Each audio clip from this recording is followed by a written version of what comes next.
Hello, hello, everybody. Welcome back to the Neoncaster Twitch channel. I remain your androgynous android game show host from the future, Nathan Blades, on this terrifying Halloween night. I hope you're all doing well. I hope you've all had a nice break and that you have recovered, stretched, made sure you're at peace and have written your last will and testament. For the second part of the stream, we previously did some Pokemon trading card game pack openings, and that was fun. We pulled a very expensive rainbow-colored full art Melmetal, which is going to be very interesting to see if I can sell on. But on the second part of this stream, we are going to get our clippers out and our super glue, and do a little bit of tabletop miniature kitbashing. Because friend of mine, friend of the show, Grant Howitt, tabletop RPG designer and big miniature kitbashing aficionado, has started up a challenge to make a tabletop gaming miniature with the head specifically not a human head. And so we're like, ooh, what can we make with that? Calling it Head Jam 22. And I was like, that sounds like a fun challenge. I really like building miniatures. I definitely enjoy building new miniatures more than I enjoy painting miniatures sometimes. So I figured that this would be a fun thing to do. And it's been a hot second since we last did any tabletop miniaturing on air.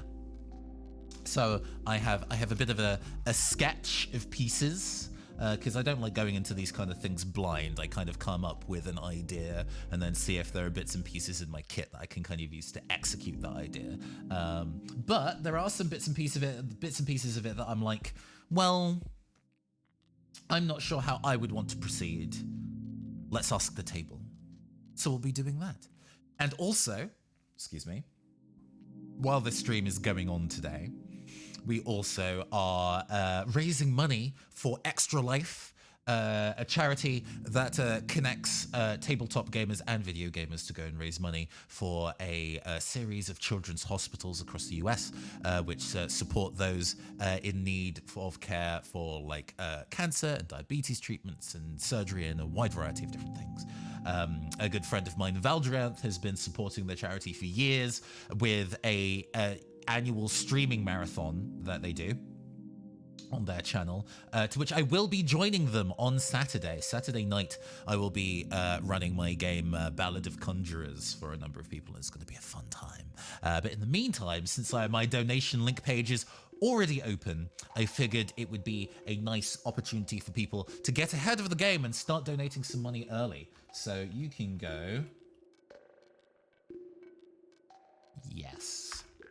You can go here to that little link that I've posted in the chat there. You can go there. And if you, for over the course of this week and this week only, donate at least $5 and give me a reference, whether that is of you or your tabletop RPG OC, or if you're a VTuber or whatever, and I will design a Magic the Gathering card based on that character/person. I will not be doing it this stream because I want to go and take my time doing it properly, but I will be working on that idea over this week and next to go and deliver you with your cards. I'll probably be doing a stream next week where I'll be specifically going over the card designs that we've done. Yeah, sick. Right, that out of the way, let's go and flip the camera. Whoop. Nice. Okay. Oh, yes. This is also manifested in field of view. We opened a bunch of those Pokemon Go packs earlier. Pokemon Go trading card game packs earlier, and they came with redeem codes for the digital version of the game, which I do not play. But I am willing to go and send these 5 codes to the first person who just donates $10 to the funding campaign and says that they would like them. So I'm just gonna go and keep those in line of sight so people know that that is a thing that's going on. Okay.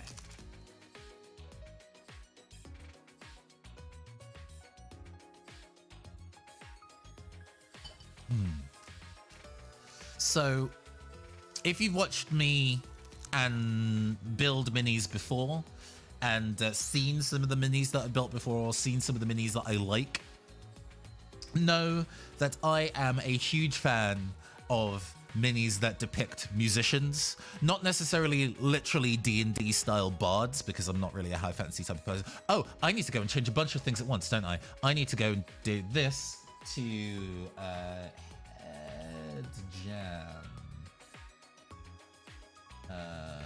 mini Kitbashing. Nice. And then center that a little bit so it's not just sitting strangely. Okay, fantastic. And then we're going to go and change the description so it's no longer a Pokemon trading card game. That sounds like a sensible thing to go and do. We're going to go do... this is a makers and crafting stream now. Yeah, sick. Done. There we go. Professional. That's totally a thing I should have done in the ad break. I apologize. But yes, for those who know me, I love tabletop miniatures that depict musicians, not necessarily high fantasy bards, although I do like those too. My realm is in urban fantasy and cyberpunk, and there are some cyberpunk miniatures that are musicians, and I love them dearly. But I have a lot. I managed to go and find kit bashing pieces, so pieces that are separate just to be used for putting miniatures together, and I got a bunch of guitars. I've previously used them. This has been very poorly base coated, so I need to actually kind of return to it. But this little fella here with a big chunky zip in front and then like a absolutely massive guitar axe on his back. Yeah, that kind of shit. Love that. Love that kind of thing. So I was like, oh, well, if I have additional guitars, maybe I'll go and make a new guitarist character, right? The people that made this piece, Spellcrow Miniatures, also have a bunch of like Space Marine, or I guess Chaos Space Marine style arms, which are also really nice. I'm probably going to need to rechange the focus, aren't I? So we're going to need to get it to sit around here, otherwise it's not going to read very well.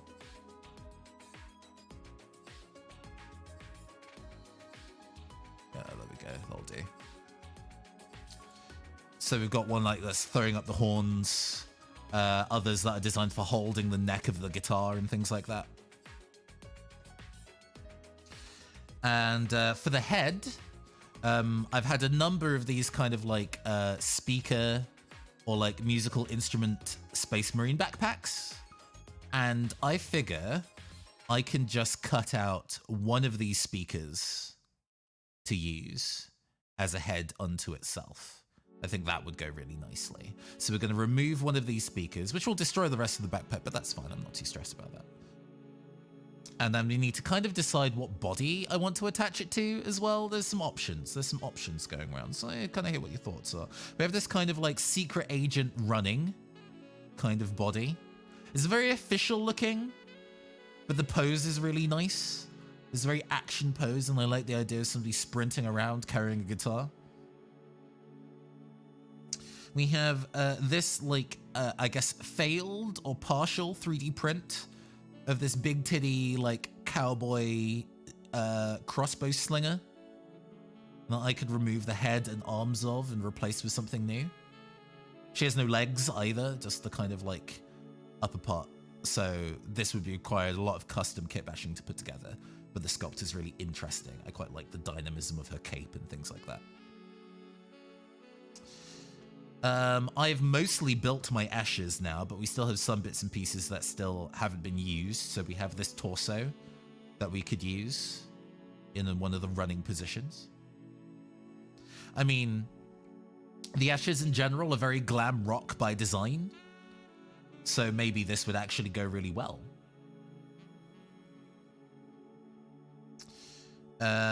We have a couple of miniatures from the Cyberpunk Red line of pre-made resin miniatures from Monster Fight Club.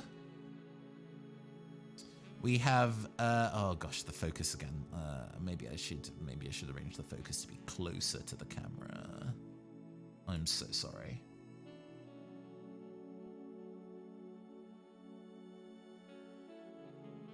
This seems okay. Yeah. We have this Netrunner style character. And then we also have this rocker, sexy rocker lady. I really like her platform boots. Those are really cool. So even if we don't use her torso, in fact, I don't think we are. I'd really like to kind of use the legs in the craft, I think. I think using these gigantic platform boots will be really fun as part of the design.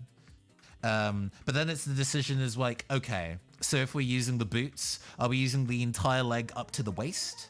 Are we just cutting off the boots and using the boots only? And we're kind of switching the legs out on something else? We have options. We have options. We also have this kind of like a skeletal hand, sets of hands. So there's this like cello guitar style one, which is actually pretty cool looking. This is from Anvil Industries Miniatures, who do a lot of miniatures designed for kitbashing. Really, really quite like this. And then I'll cut off the second kind of like skeletal hand and use both hands. I'll probably, if I was to paint it, I would probably be painting it in a kind of like metallic, like it's exposed metal hands that don't have like the flesh covering on them, especially if it's going to be an object head, right? So it'll probably be a robot body. And then we have stuff like these little like cyberpunk lady legs. They're a bit stubby. These are definitely designed to kind of work in the same scale as this guy here. In fact, that these legs are made by the same people. So they work to that same kind of scale. But these characters are much, much taller. So, you know, it's that kind of balance of like, okay, so what is the scale of this miniature? Is this specifically 28 or 32 millimeter scale? Are the two sizes that are often worked with? You would think that that difference of 4 millimeters would not be especially kind of like big, but yeah, it can kind of make the difference in terms of those designs.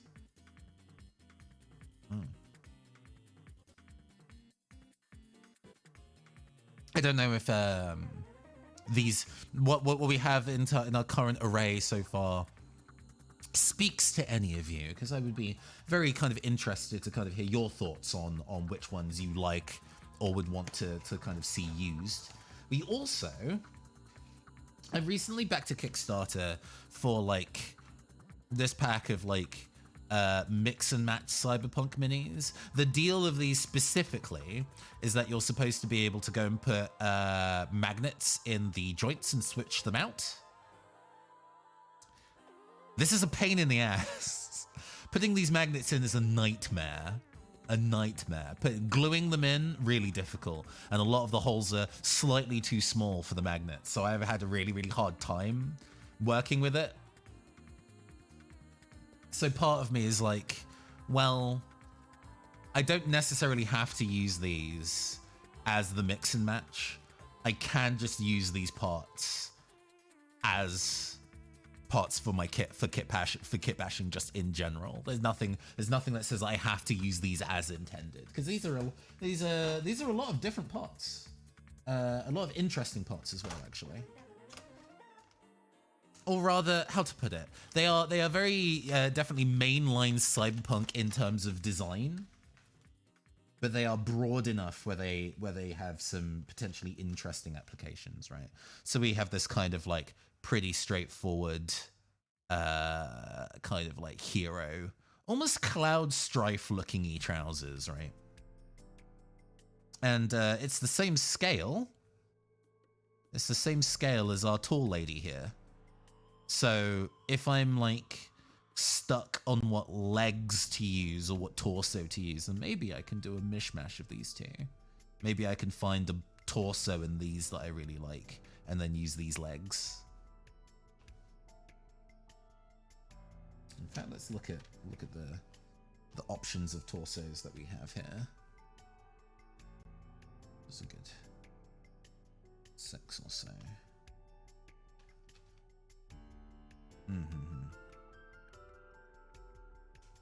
Is that all of them? Because there's sprues of like arms and stuff and weapons and things like that, but we're not going to worry about that. I don't think I'll need to use those for this particular build. So yeah, it's these 6 bodies. Okay, cool. So we have a very femme posing on one leg kind of deal. There's actually something that I would want to use this for specifically. There's a Necromunda mini that's like a, not a limited edition, but like a custom order kind of thing from Games Workshop that's holding a large stave with 3 TV monitors on it. And I really, really like the idea of that model. But the miniature that, like the character that's using it is specifically very ugly. And I'm like, but they could be pretty though. So I like the idea that it's kind of quite grisly, but also has this kind of like Hajime Soriyama brushed chrome sleekness to it. So I think I might save this body for that. We have this kind of more straightforward warrior type, like urban combat with the pouches in front. Standing on a rock and something for some dynamism. We have this much more kind of like straightforward armor chest PC kind of guy. These designs are quite simple, actually, in terms of like how they're built. But then that just means that they're probably pretty easy to tear apart and change up. This one I quite like. It's a pretty femme presenting body, actually, in terms of style. There's like the crop top and the exposed abs. Is it exposed abs or a zipper? Ah, it's like a crop top with a shirt underneath. Sure.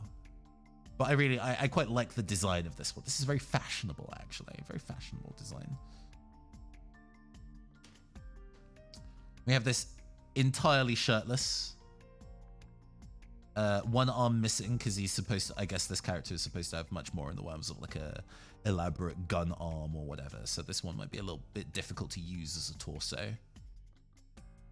And we have this crouching like cyborg ninja kind of dude with a long cape, which might actually be very interesting to add hands and arms to.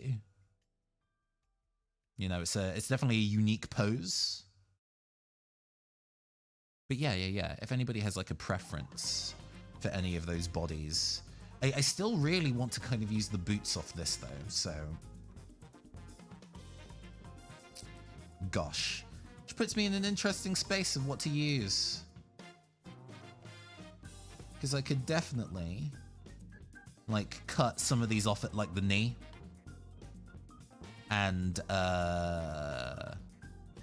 some of these, like these kind of like parachute pants kind of designs, might be a little difficult to do. I could probably, gosh, looking at the both of these, yeah, no, they're the same height. I could definitely swap the legs out between these two and have them sit pretty reasonably with each other without anything being too out of the ordinary. I think that might be a nice way to go and make that work. This kind of gives me an arm already, like a part of the arm already attached. That's not the forearm, the hind arm. I don't know. So that might be a thing to work with. I'll have to think a little bit about the best way to kind of attach the arms if we do it that way. But that's feeling like the kind of bodies that I'd want to work with. I'm happy to go and take suggestions for anybody who has any. For now, though, how about we get one of these speakers free so we can start actually working on that. We can start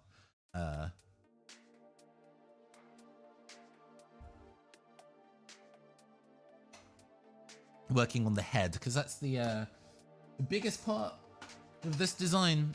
The quality of the head is what's being looked at here.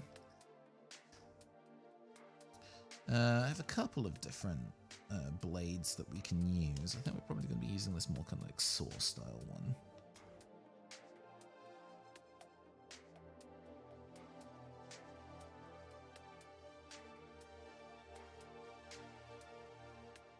Okay.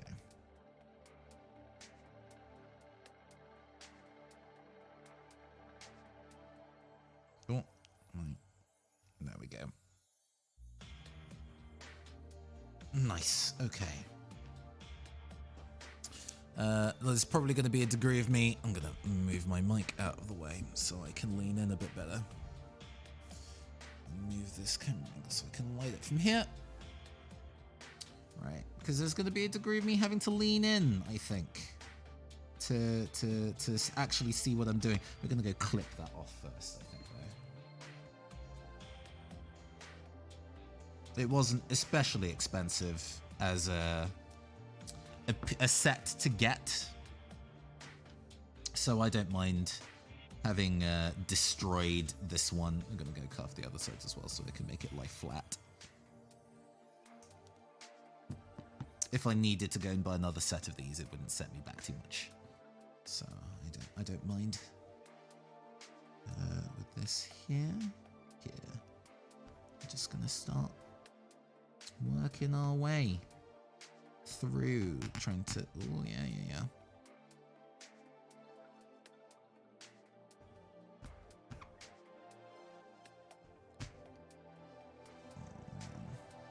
Finding the safest and most sensible way to do this is definitely going to be the big part of it, because that barely cut into the goddamn thing. Okay, all right. I mean, if we start working at it from each side, that might be what helps me get it there. But also, is clippers maybe the best way to go about this then instead? Thinking. Because I can always cut it in half, just roughly, and then hew away the bits with the clippers, with the scalpel, with the craft knife. There we go. Yeah, maybe doing it this way is good. And if we're going to be doing it that way, let's go and use the big chunky cutters. Because hey, we want to do this in a way where we're not going to destroy our hands, huh?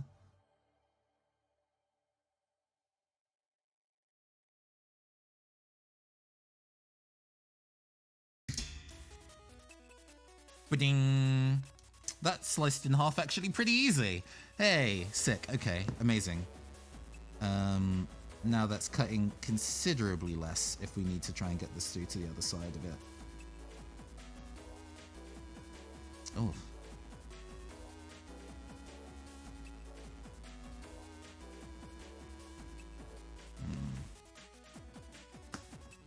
Okay. Working at the different sides of it. Maybe this is the wrong shape of cutting tool to work with. Maybe I just need to focus on using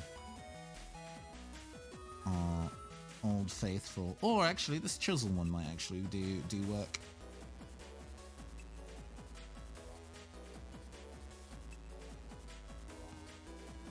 Can we...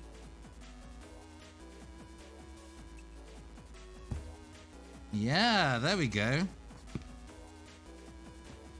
Easily split in two. Easy money.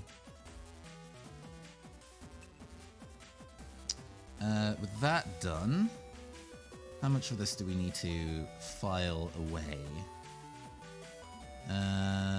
Let's see here. Can we continue to use... Gosh, it's a bit of an intimate...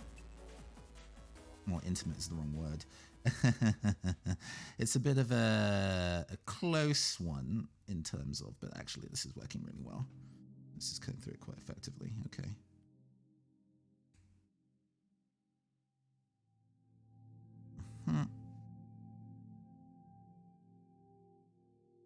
Okay, let's see here.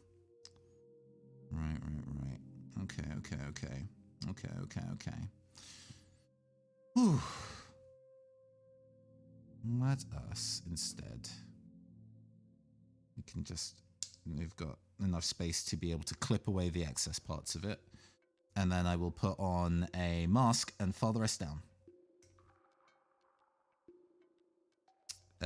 Why am I putting on the mask? Because this is very likely resin plastic, and you don't want to go and breathe resin plastic in. That is not good for you. Sorry, making sure that I'm doing this on line of sight of the camera. Cut that a little too fine there, but we'll make it work. Okay, sick. Right, let me go and retrieve a mask. Excuse me 1 second.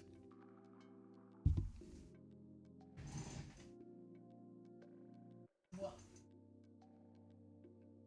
Where did I put them? Oh, there I am.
Safety first, kiddos.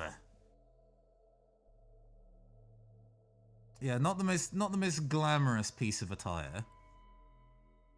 But these are better for working in actually big dusty environments more than, say, a regular COVID mask. And as it happens, because it gives quite a large amount of shape around my mouth, this won't ruin my lipstick. It will ruin my like foundation and highlighter though. So the most glamorous DIY you ever did see.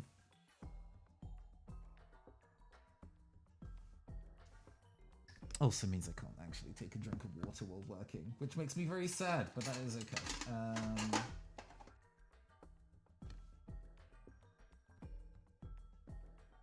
Gosh. Just entirely lost the plot on what's going on my table. Alright, cool.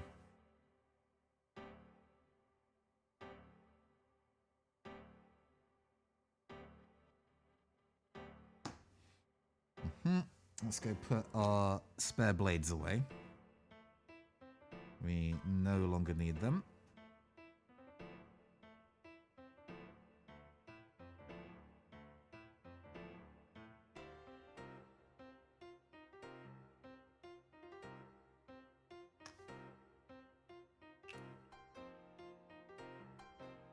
This is 2.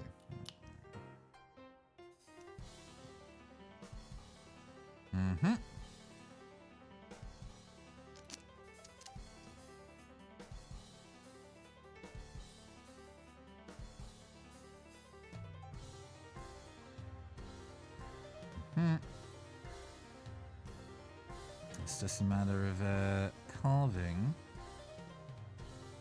the additional. I mean, working this way is one way of doing it. I guess really I should be just trying to file it down. It can be really fiddly at this kind of size in terms of what tool is best used to go and carve layers of a thing away. Because the clippers are good at getting medium amounts of a thing removed. But they can overdo it if you aren't careful. How is mic volume, by the way? I've moved the mic a little bit so I can lean in while working, but I don't necessarily know whether this is picking me up correctly. So please do say if you cannot hear me correctly, and I will readjust audio levels.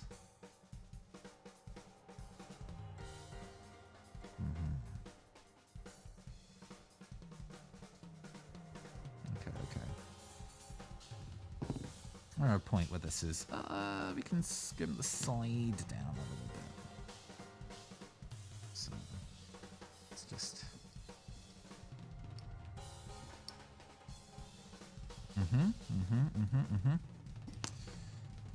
gonna go and take the file and just kind of work this down. I should open the window. I should open the window in addition to the ventilation. Hold up. Again, safety first. I know it is not entertaining for me to go and get PPE, but hey, I'd rather not choke myself. Go.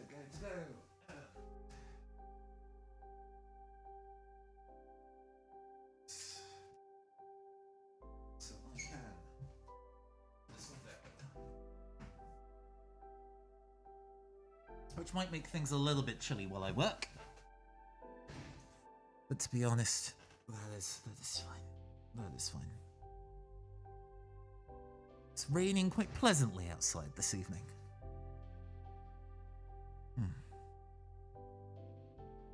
Okay. Let's get back to filing this down to size.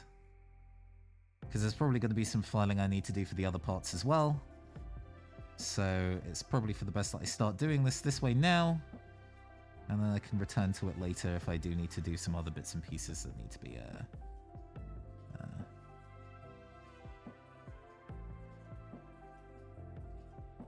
further set.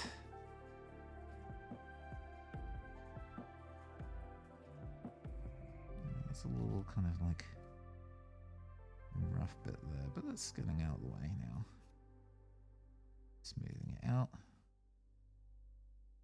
Yeah. A little high on this side.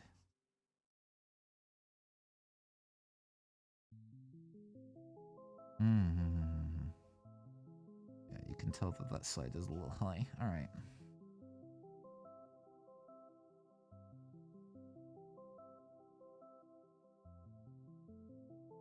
This is a thing that you can see. Good. I was trying to make sure that I actually end up doing all the bits and pieces I'm doing on camera so you can see them. Even if it is a tiny thing like this. It might be more pertinent for me to zoom the camera in. Would that be useful? It might just be blurry if I do that. We'll see. We'll see. But this is I think quite reasonable as this. So we have our head. And I guess we're kind of working it into a circumstance where we can fit it to a body like that. We are going to have to make some alterations to both the shape of the thing it's being attached to, and then probably using milliput to form the space in the neck to go and attach this properly. I might even actually pin it. We can use a hand drill and a paperclip to kind of put a metal rod between the two items to get it to connect very firmly. In fact, I think that might be the most sensible way of going about it. But actually, I really like that as the head to the neck. That definitely feels very Daft Punky in this kind of space. All right.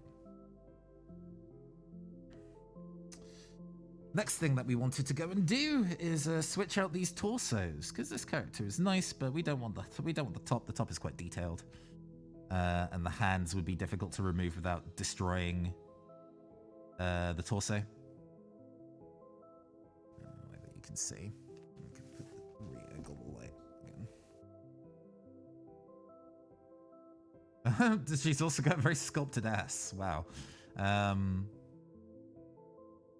Yeah, the hand is on the waist, making that very difficult to, like, sensibly remove. So instead, we're just going to separate that entire torso from the legs, and then we'll be using the legs instead. Hi, Valthek! Hey, we're doing some miniature kitbashing today. We're doing Grant Howitt's challenge of the head jam, using an item that isn't a head for the head of a miniature. So I have cut this single speaker out of what was previously like a noise marine backpack. And we're going to be using this for like a guitarist style character. We also really like the torso of this mini. but the combat boots and legs of this mini.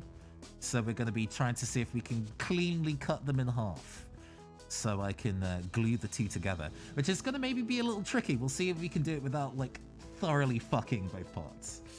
As long as the pieces that we need to use remain intact, that's a win. But if the rest of the torso isn't too damaged, it does mean that I can use it in a future project, you know what I mean?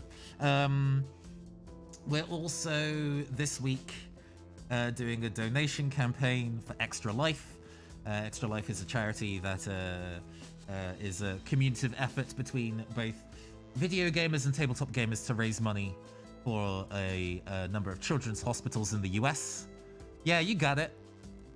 If you donate $5 and give me a reference, whether that's you or your OC or a tabletop character or whatever, and I will go and make a Magic the Gathering card based on them. Not today, but there'll probably be a dedicated stream for it next week. But you'll be guaranteed one of the things in the list if you go and donate to it. Yeah, thank you. Also, if you happen to play the Pokemon trading card game, we opened a bunch of packs earlier, and they all have redeem code cards, and I don't need them. So hey, donate $10 to charity. Just get that set. I'll DM that shit to you, and you can use it. Right. Let's clean our space. We should probably get rid of the shrapnel that is no longer useful for anything. Don't have a little baggie off to the side of like off-cut pieces that I can just put in here, because then it means that they're not getting in the way. I'll hold on to those in case those are useful. I forget, because you do a lot of miniature painting, Valthek, but do you do much kit bashing? Gosh, finding the best way to go and light this so I can see what I'm doing. Wow. That might be better. And then I can raise this a little bit so it's not in the way. Yeah, okay, that should work. Right. Finding the best place. Like, she has a belt. That is probably our marker point for what we can remove. And so does this one, actually. Not that much. A gadget that's sculpting. I mean, I don't really do much sculpting. It is very much, for me, just taking disparate parts of minis and putting them together, rather than crafting new things out of milliput or green stuff or what have you. I don't do that much. I wouldn't have. I don't have the practice to. I guess I wouldn't mind trying, but that kind of sculpting skill isn't something I'm particularly practiced at. So I guess it's finding the places on that can be okay. Right. Well,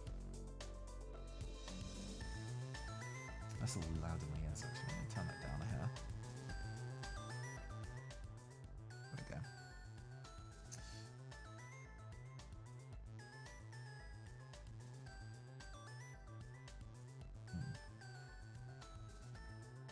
This is moving in the...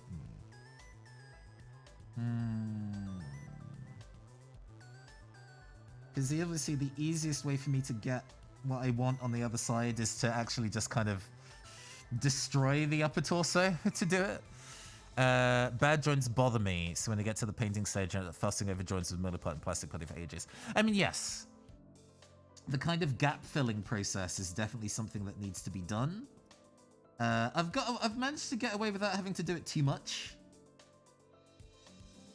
I have definitely, on multiple occasions, been like, well, this join looks bad, but after it's been base coated, very difficult to notice. Actually, with this kind of like slicing motions is working quite well. Oh, yeah, that's going. That's going.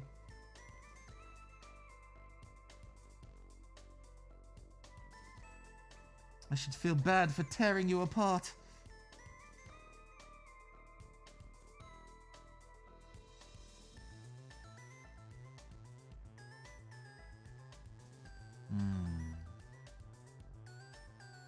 So give me a moment while I work my way through this. It's definitely going. Oh my gosh. Yeah, not the cleanest cut in the world.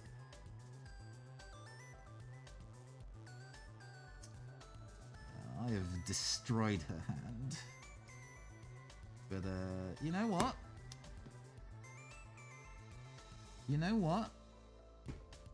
Done is better than perfect. The lower half of that body, clean, easy. Lower half of her, a bit jank, a bit sliced up, but her hand is pretty much still intact. To be honest, if you glued that and base coated it over, probably wouldn't even notice. All right, sick. Hey. Right, so boots removed. There's like pegs on the bottom of her feet that need to go, so I can just slice those out.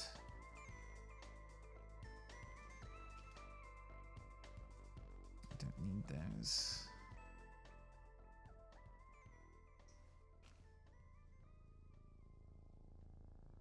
Kitbash sitting on your desk for ages. I really should finish it. Yeah. No, what happens is that I will kitbash a thing and be really happy with it and then not paint it for a very long time. Also, oh gosh, I think... Yes! Thank you for the $5, Velthek. Thank you very much, I appreciate it. Sorry that it took me a second to notice, but no, I thank you very much for supporting Extra Life. I will add you to the list. So we have legs. We now need to extract this torso without dealing it too much damage. But there's no hand in the way or anything, right? So it should be a little easier too. It's a pretty cool sculpt.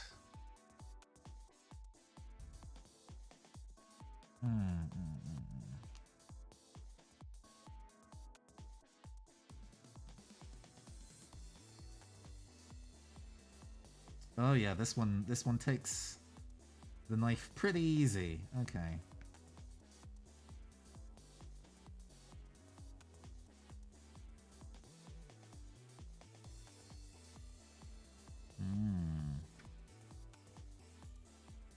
Where does that sit in the back? Okay, right. This also sits higher in the back, so I need to... Oh, sorry. Doing this in a way where everyone can see.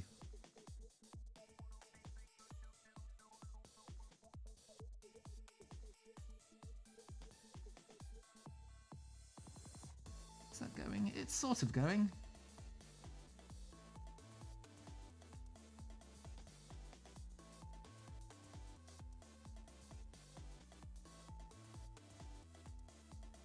It's kind of just as I go, just cutting it in circles. Slowly turning the miniature over as I cut each bit at a time, so I'm not cutting into the bits and pieces I want to keep. Oh my gosh. This is a difficult gosh darn endeavor. I have clearly made my work hard for myself, but that's okay. Y'all are cheering me on, right?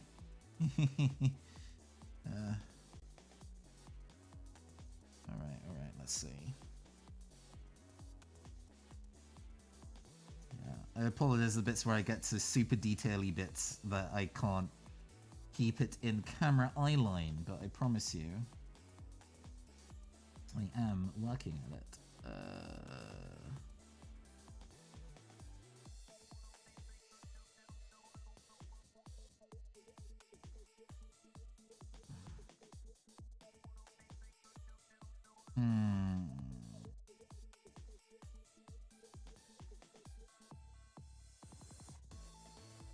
Gosh. Okay. The camera's gone out of focus. Yeah. Let me refocus it for this depth, because I had it focused for this kind of range before.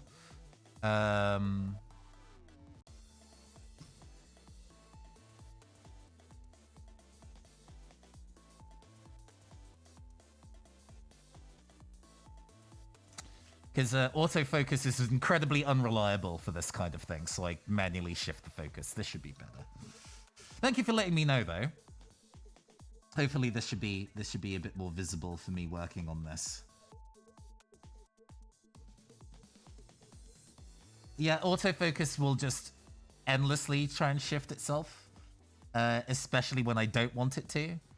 So yeah, no, setting the manual focus is definitely what I've learned from doing a handful of these tabletop tea time streams now. Well, tabletop twilight rather, I guess, considering it's late. Oh my gosh. Am I making this too hard for myself? Should I just kind of slice this motherfucker through? But it would be so nice if I managed to get it intact.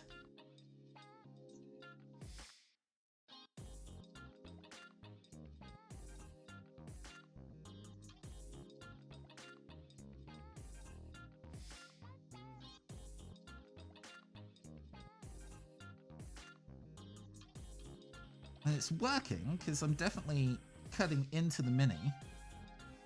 But it's just, the core of it is definitely, going. Had fellow film students make that mistake in their first year in terms of the autofocus. Ooh, yeah, rough times. Yeah, I think this belt is just not gonna have to...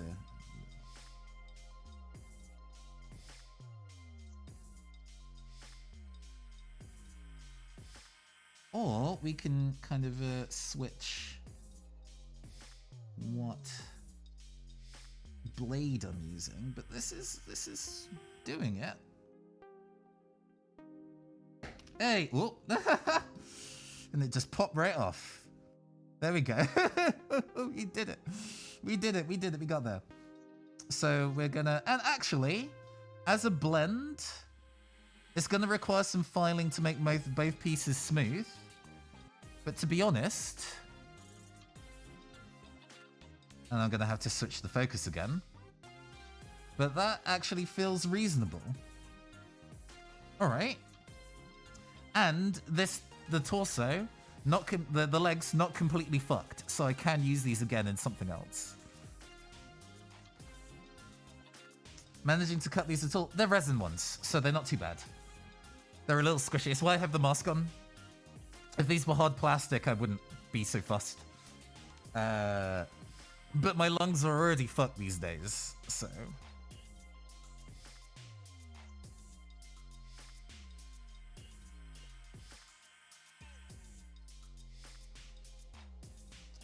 Yeah, no. The first time that I worked with resin miniatures and not knowing that, hey, this isn't something you should be breathing in, I was like, oh, that was a really fun session. Was able to get a lot done. Why did my lungs hurt? God. Has that mishap, like, messed me up for life? Needs to say. I've been to the doctors actually about my breathing and everything, and they hadn't immediately said, hey, Nathan, your lungs are permanently ruined, so we must have gotten away with something. Huff all the miniature particles. That's how you become head of the Imperium or something. Yeah, that's a mistake you make exactly several dozen times. For legal reasons, do not huff the miniature particles. Yes. No,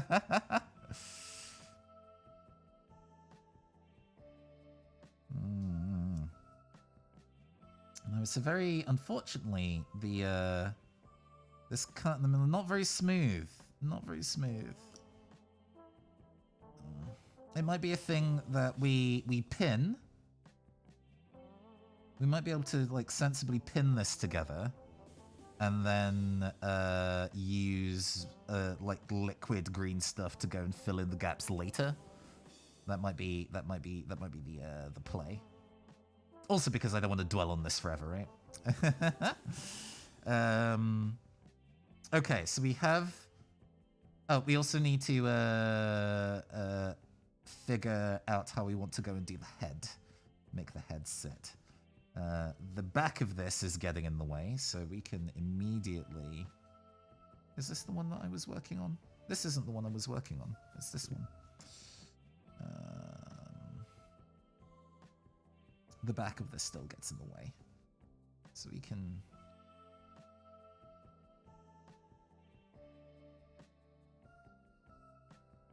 use my clippers to kind of like shear off the edge of this. I'm now working at this distance again, so I should probably focus it. Actually, that's not too bad. Used to airbrush without a mask on. Ooh. Me with my nail polish. I swear I used to be able to do polishing closed virus with no issues when I was 14. And I did my nails without ventilation. My throat and lungs are fucked for the next few days. Ah, it's rough. I mean, yeah, no. It's true that nail polish is also pretty fume based, but you never really think about it. You know, especially if you do your nails on the regular, you don't really think about that ventilation is actually a pretty good thing to have while you do it. You know, people say that you have to suffer if you want to look beautiful. Probably not like that. Probably not like that. You probably don't need to do that to yourself. Maybe just open a window. Permanent damage over the years, sanding resin, gemeling metal, airbrushing. Yeah, yeah. Yeah, considering this is a relatively recent hobby, I would be quite sad if I had managed to fully destroy myself in the, like 2 years that I've actively been interested in doing this as a hobby.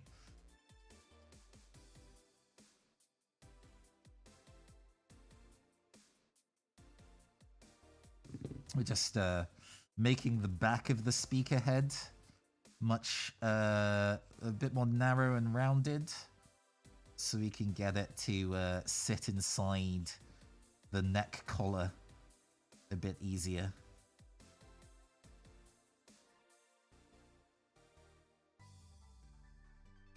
I don't know why I'm blowing on it, because it's...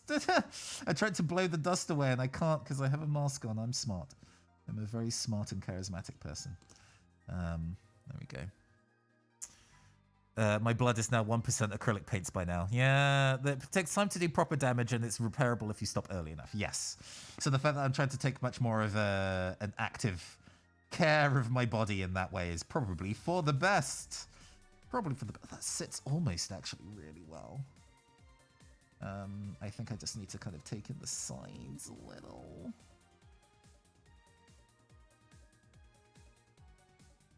Take in this side a little bit. And this side a little bit. Angling it so we don't lose the sharpness of the front corners of the speaker.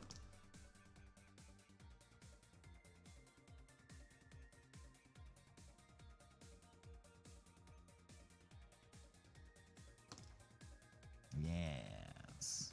Yes. Okay, that sits quite well, actually. Yeah, that sits very well.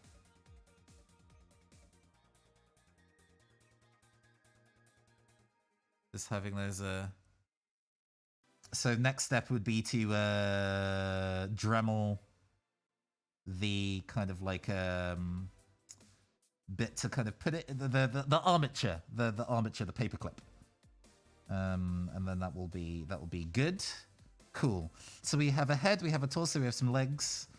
Arms are a thing that need to be thought about. As I was saying earlier, one of the pieces that I would really like to use in this design is this guitar piece from Anvil Industry. It's like a skeletal in design. This little like devil horns here is a separate hand piece. I'm just keeping them together so I can work with them together.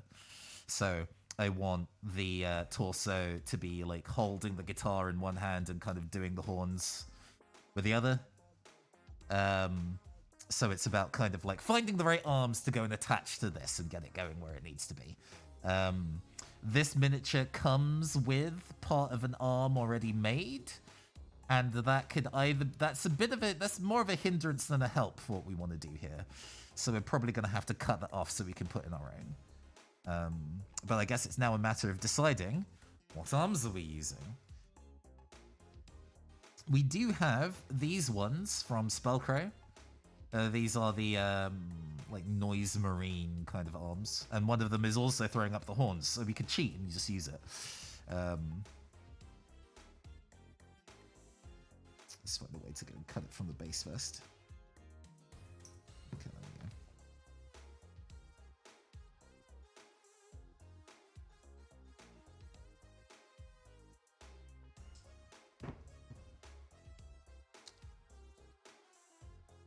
So it'd be sitting, but because it's a Space Marine arm, it's pretty big. It's pretty big, you know. I guess the scale of this miniature is tall enough to maybe get it to work. But it's pretty chunky in terms of how armored it is, right? So we might need something a bit more svelte. A thing I had considered, actually. I got secondhand a bunch of Adeptus Mechanicus infantry pieces because I think they're really fashionable. You know, oh, I love this war faction. They're so stylish. That's the reason why you would be drawn to a faction. Cool. Mostly, what I like about the AdMech are the little legs. The little legs, they kind of have this kind of tech wear feel to them, which I think is pretty cool.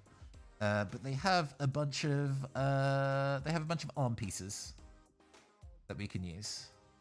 Yeah, no, I really like the robotic vibe of the AdMech, the Adeptus Mechanicus or AdMech. But I need to double check which arms I can use to do the thing I need to do. I'm pretty sure. Oh god, because they number them, but it's not like that tells you where they are. I did at some point bookmark a builder guy. A building guide, not builder guy, that doesn't make sense. A building guide that might actually be pretty useful here. Here we are. Because I bought these secondhand, they obviously didn't like come with instructions, right? So I had to go and find where to go get them. Let's see here. That's a 57.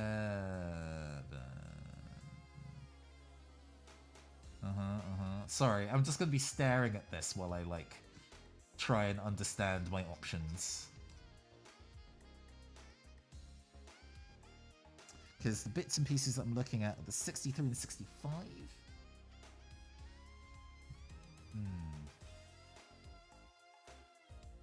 Because if I can find the context under which they're used. Okay. So the 65 is kind of used so it can attach the hand to a two-handed rifle. Sure. Let's see if we can find a forearm on 60 on the other side that's not used. Let's see. I mean, they can also be mismatched robot arms, right? Nobody's gonna send me to gosh damn aesthetics jail for making them have two different types of arms. For real, no one cares. Because in my kitbashing box, I definitely have a bunch of spare arms that don't do anything. That might be the plan. Okay. So it seems that the, what would be their left arm is going to be from this, and then the right arm will have to be from my box of tricks. And it's deciding on which one is like appropriately roboty that we would like to use.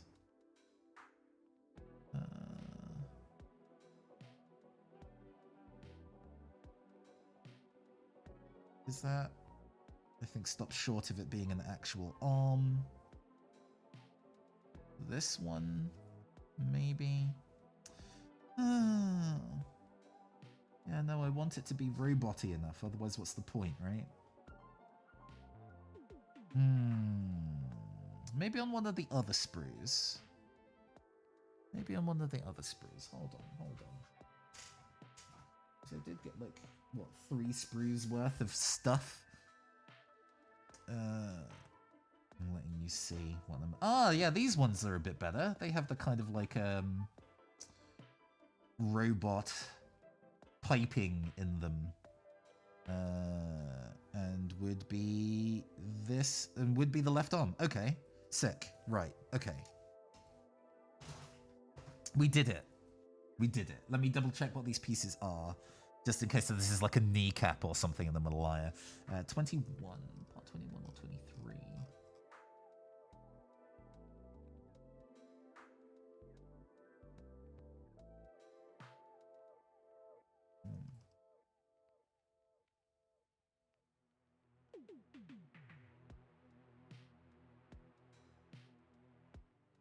Hmm.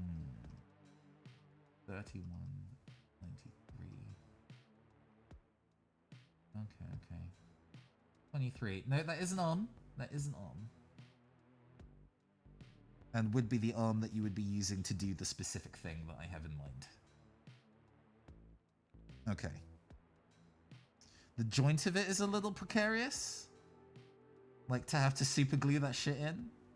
But I think we could do it. Right. You gotta be bold. You gotta be brave with kitbashing, you know, you gotta go take some chances sometimes. So we're gonna go and clip this forearm out. It is free. It has been released. Shuffle these over there.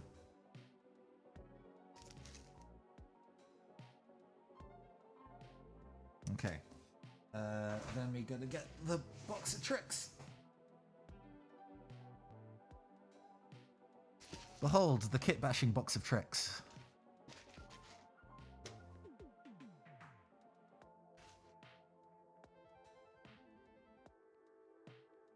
Oh gosh, finding a way we can do this so you can also see. It's a pretty small collection of kitbash bits, to be honest with you. But we have an entire pool here of like arms. And I need a right arm that doesn't have anything attached to it. So I need one that doesn't have a... This might do. I'm going to take one of those. We can also take what is a complete arm and, you know, just remove parts of it. This is the wrong side. This is the left arm. I need to go find a right arm for what we're trying to do here. I have a feeling most of these are just going to be left arms because they're built in a very specific way.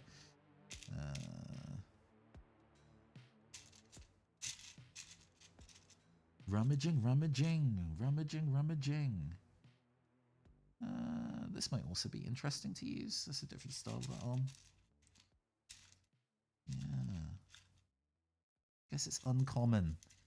Or they, in a way to make them compatible, they tend to release kits that put minis all on the same side of arm. Okay, so this is... No, that is also a the left arm. A kingdom for a right arm.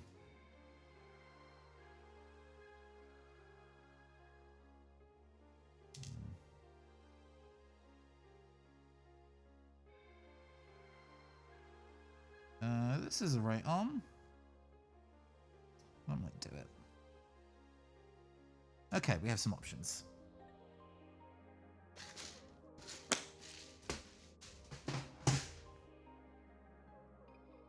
So we have these two like Stargrave arms.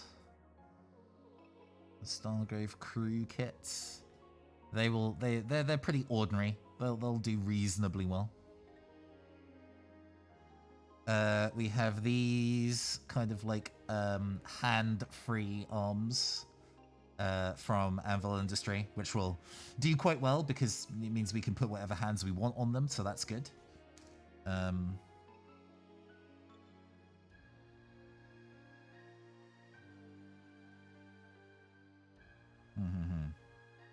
Let's...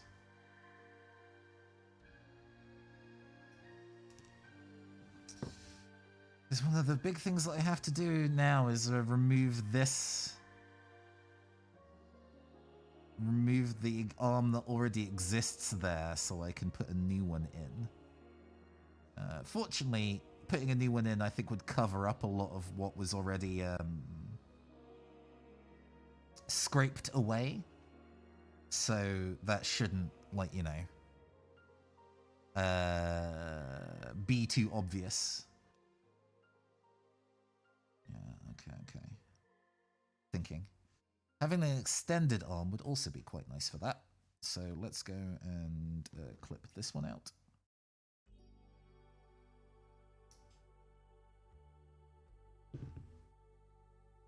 Because if it's an extended arm, I can put the arm up and have them be throwing up the horns while also extending their arm up into the air, which I think would be a much more dynamic, right? Either way, we can see about the right arm. Sorry, their left arm. I think that fits pretty straightforwardly, actually. That is a fit. Seems to be pretty easy. I don't think I'll need to worry too much about making that work. Maybe I'll need to neaten up the plastic a little bit so I can make the join sit properly. But that should be pretty straightforward.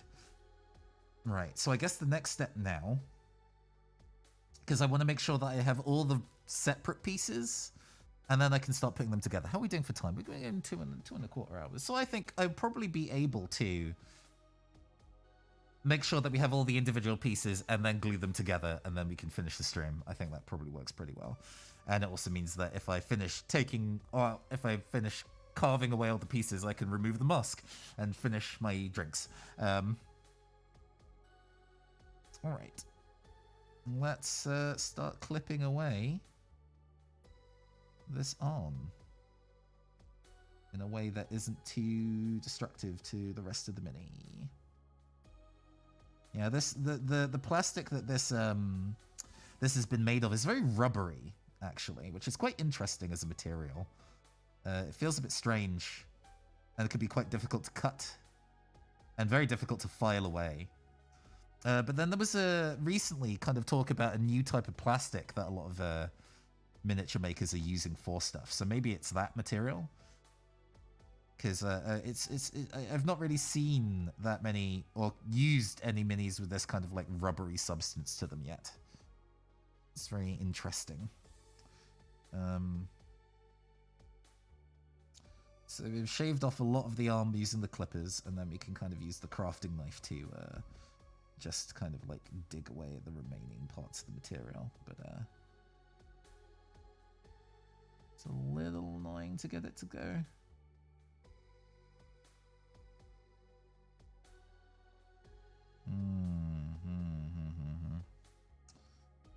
Yeah, no, this might require a degree of me having to go and start filing it again, but for now we'll see what we can do with just the craft tool.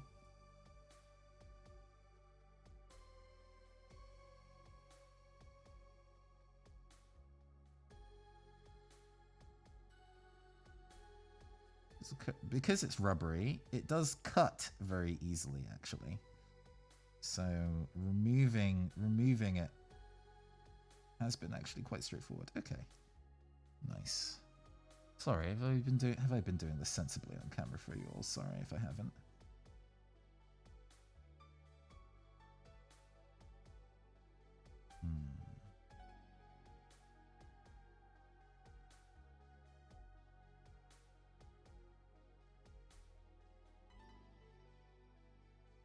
Yeah, it's pretty roughly hewn. I guess this would be a thing that you would use a milliput or what have you to smooth out and make feel like a unified piece. But this isn't too bad. And as I like to say, a lot of these crafting sins will be hidden by base coat and color. Once you kind of get a unified color on the thing, it hides a lot of mistakes. Okay. So we have our torso. Oh yeah, this side has a bit of a flash on it that needs to be removed.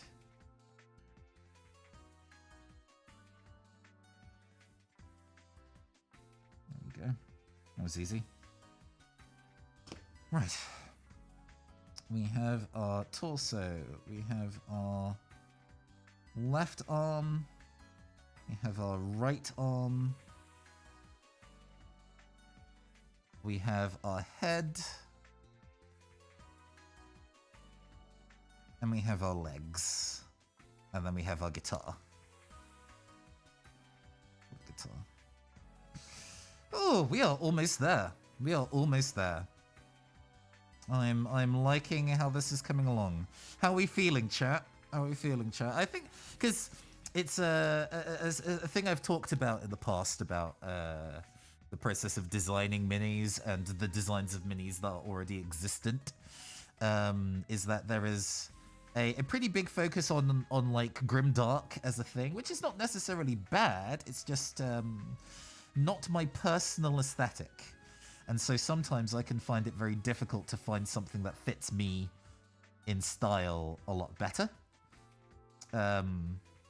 So I do relish finding instances of minis that hit my energy more, right? I'm just gonna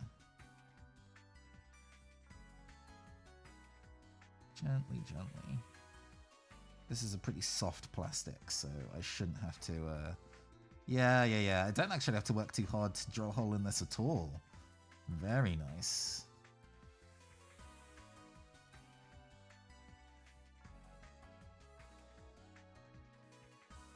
Right, that seems good. Maybe a little deeper.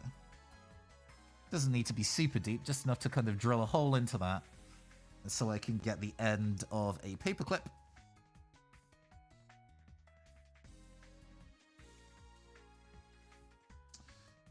To sit inside the hole, which that sits actually quite nicely and at a good depth. Right.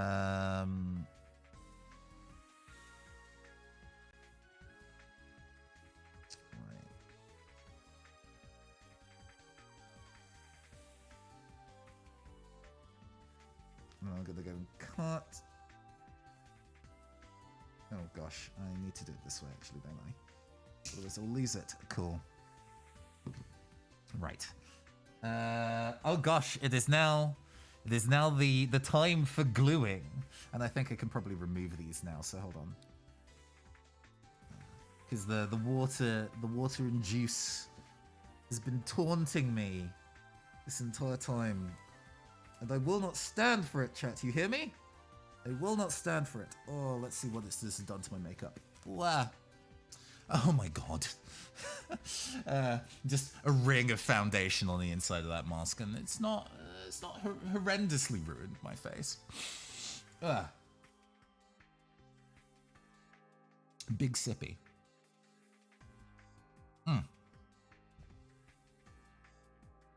If it comes to it, we'll put the mask back on. But for now, I prefer to have a bit more badum-cherry breathing room.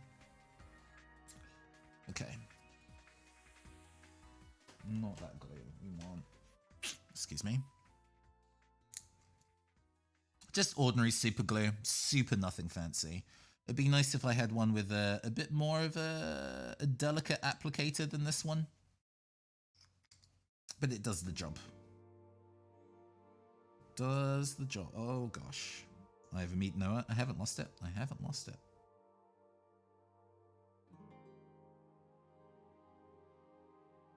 Okay, we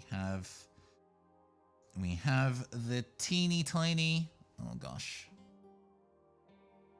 You can maybe see I've put the paperclip inside the torso. And now becomes the process of like getting it to line up correctly with what we're doing, which can sometimes be very tricky. I think sometimes people like to use a dab of like felt tip paint or regular paint on the end of the yeah, that's enough gold. That should probably transfer on the end of the paperclip, because then you can line it up roughly Oh my gosh. Okay. Yeah. I see where that is on the thing. So now I've now transferred a mark over. I can use that as a guiding point for where I drill the hole. This is a bit of a harder resin than. Oh, it's still. To be honest, I keep because there's so many minis of mine are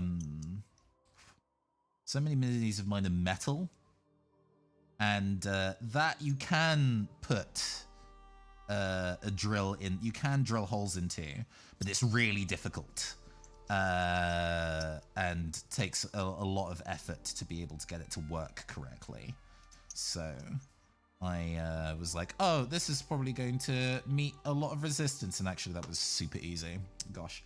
What we're going to do is that we're going to use a combination of super glue and like plastic cement, more purpose glue.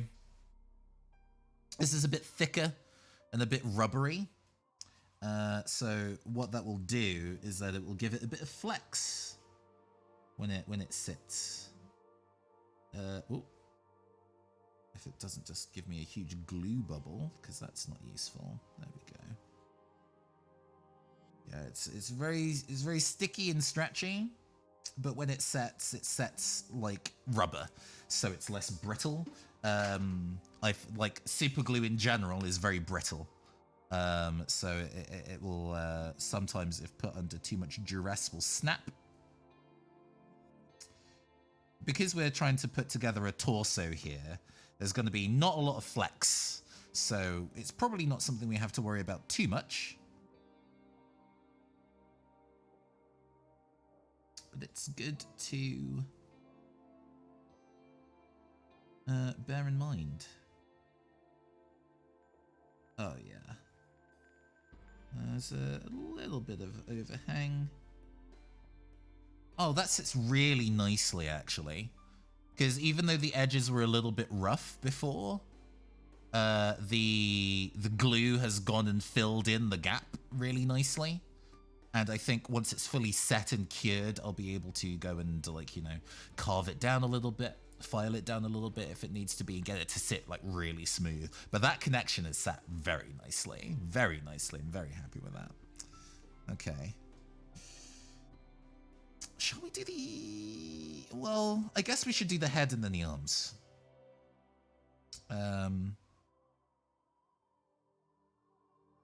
We already have a bit of a target hole for the... Oh,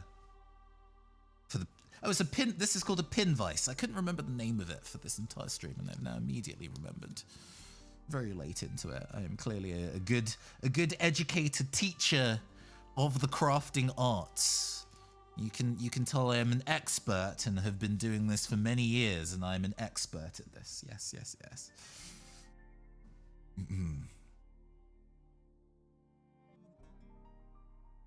So we're just gonna look at a small hole into the torso, into the neck. Don't need to push too hard. This is a pretty soft plastic. It's taking good.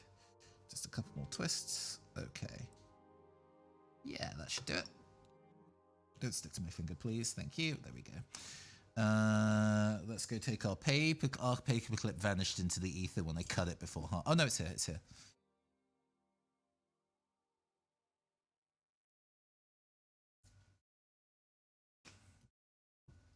I'm going to do it this way around, where we actually glue the end of the paper clip first, I think.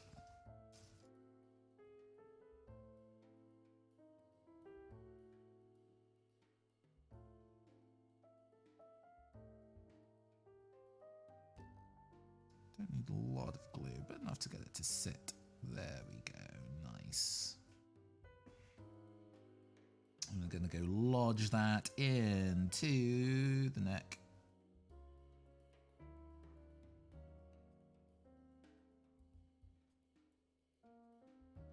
Yeah, that's already curing quite nicely, actually.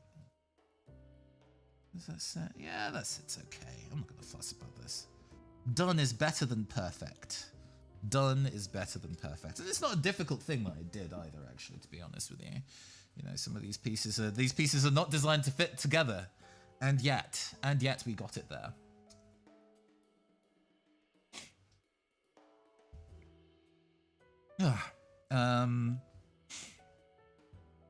So we're gonna wait a hot second for that. Well, that's good because there's a whole bunch of these pieces are no longer required as part of the crafting project. So let's go and tidy up, shall we? Let's go and get these out of the way.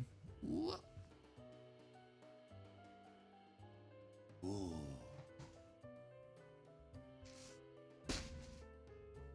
The sound of the rain outside is very peaceful, actually.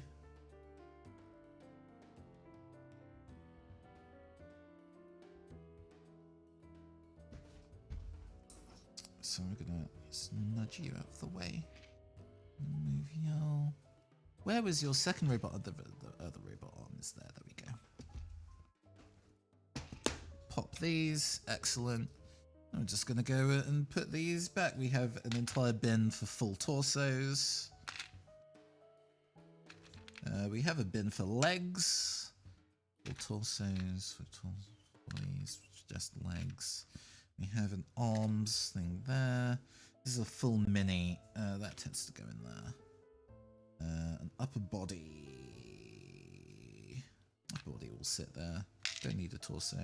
Upper body should probably actually sit here, right? Yeah. Reckless decisions about my own crafting style. It should actually go here? Do you not know your own organizing system? Sure as hell don't. Right, cool. Now we only have the pieces we specifically need. So that's not getting in the way. Let's move our set of cards over here. There we go. Ooh, and in that time, this should have set nicely now, so I can go and I know we want the big clippers. I don't need to give it much leeway, about, well, specifically this much. Don't go pinging off into the ether. Only went a little bit, there we go. So now we have the head. And we're gonna go and try and get that to sit on the body. Oh, I need to maybe get some milliput to sit the neck. Do I? Could I perhaps be lazy and not do that? Could I be so bold as to try less hard? It would actually give me also room to see if I can angle the head how I want, actually, if I don't like do a full thing for the neck. All right. We are going to actually have a full proper paint marker. That should probably be a better fit.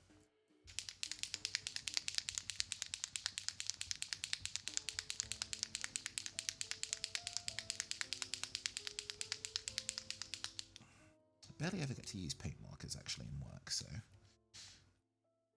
Oh, it's one I've never used. Well, let's get the paint flowing a little bit then, because it would be nice to use it. There we go, it's going. It's going. It's going. Yeah, there we go. We got it.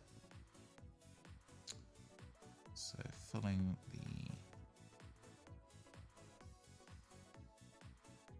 getting the top of that marked with purple, so it will show up when I push it against. Shake, shake, shake. Shake, shake, shake. Right. Shake your booty.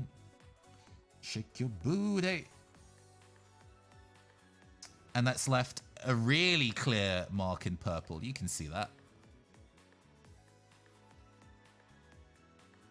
Yeah. All right. Clean the end of my pin vise. We're getting there. We're getting there. This took a while, but I think we made progress quite rapidly, honestly. Because this is quite soft material, it shouldn't take too much effort. Yeah, there we go. Jet Set Whoa! Radio! Oh, Jesus. Hey, RP Geeks D&D, hello, welcome. Welcome, happy Halloween. I am your androgynous android game show host from the future, Nathan Blades. This is the Neoncaster Twitch channel, and we are in the middle of doing some tabletop RPG miniature kit bashing. We are taking disparate parts of existing miniatures. And hey, Shamini, how's it going? Hey, Dan, Calamity Cass, hello. Welcome. I hope you're all having a good time. We have gotten quite a ways into making a funny little person. We are taking this kind of like long-legged goth combat boot legs, glued them to this kind of cyberpunky torso. We're going to be giving them a speaker for a head, and then they're going to be carrying a fun little guitar. We're in the process of putting all that stuff together. But yeah, cute tiny things. Hope you've been having a good stream. What did you get? What adventures did you get up to today? Tell me. I must know. While I double check that I have, yeah, we've got that more or less. That's a little out. But yeah, that's largely what this is supposed to be doing. It means the head will be turned a little bit. Yeah, okay, we can work with that. Right. An object head character is sick. Yep, I agree. If I had a tiny little TV piece that I could use on the mini, oh my god, I would make a monitor head character in like a second. If any of you know where that piece is available out there, hit me up. I need to know. Yeah, we're in a... So, because obviously these pieces are not designed to go together. Oh, gosh, in addition to the fact that we're building this thing today, what else did we get up to earlier today? And then I paint them after. Is this for anything in particular? Sure. I mean, yes, you do paint them after. You're supposed to. I must admit that I enjoy building them more than I enjoy painting them sometimes. Gosh, I'm going to show off with some of the stuff that I've put together, right? Because we have the audience for it. A little while ago, I've started base coating it, but it needs to be done properly. We have this character here, who has like, it's a World War II radio comms head that I got at like a convention, a little like zipper body, and I made a little kind of like gigantic zipper for it. He's got like a sword, high fantasy sword arm, and the biggest guitar axe on the back that you could previously imagine. Silly. In fact, the legs, like the boots, are specifically cut off from a different miniature and re-glued to man's legs, so he had a different pose. Thank you. We have... This is a pretty small one. There was like a skeleton Freddie Mercury miniature that I found, and it was really cool. But I didn't like the feet. The feet were like big, bandaged, bony feet, and it didn't feel super glamorous, right?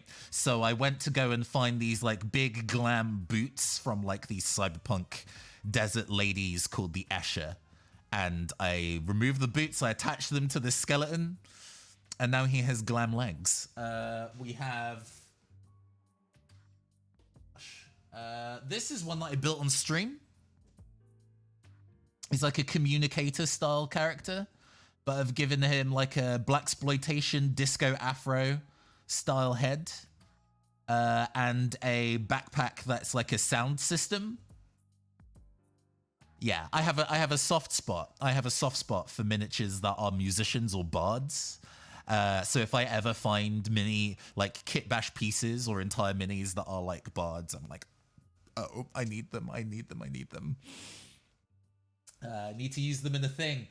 What is my... I'm going to have to actually, like, stretch a little bit for one of the better ones that I've done and actually finish painting. What? This is an entire distraction, but, gosh.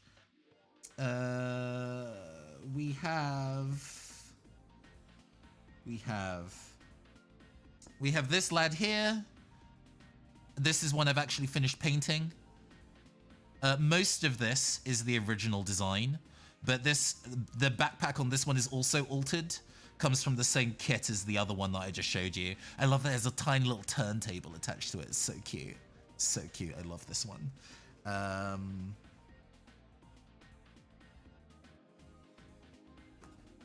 more. Let's see.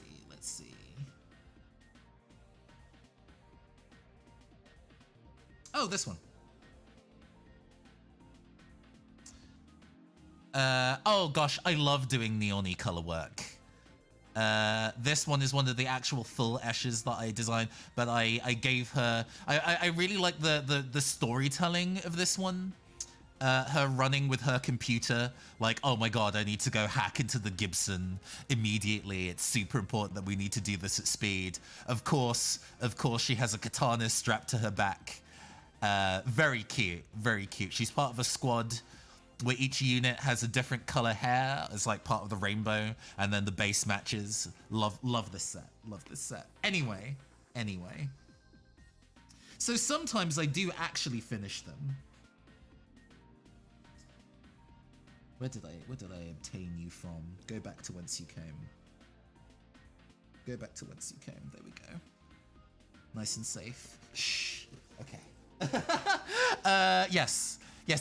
So yeah, I enjoy miniature kitbashing a lot. The other thing that I need to mention today, on Saturday this week, I'm going to be on the Valdrianth Twitch channel as part of her Extra Life charity drive of tabletop RPG streams. I'm going to be GMing one of the games that I have written before, Ballad of Conjurers. Because I already have a donation page made already for that event, I was like, oh, while I'm streaming this week, I can go and start like hyping it up.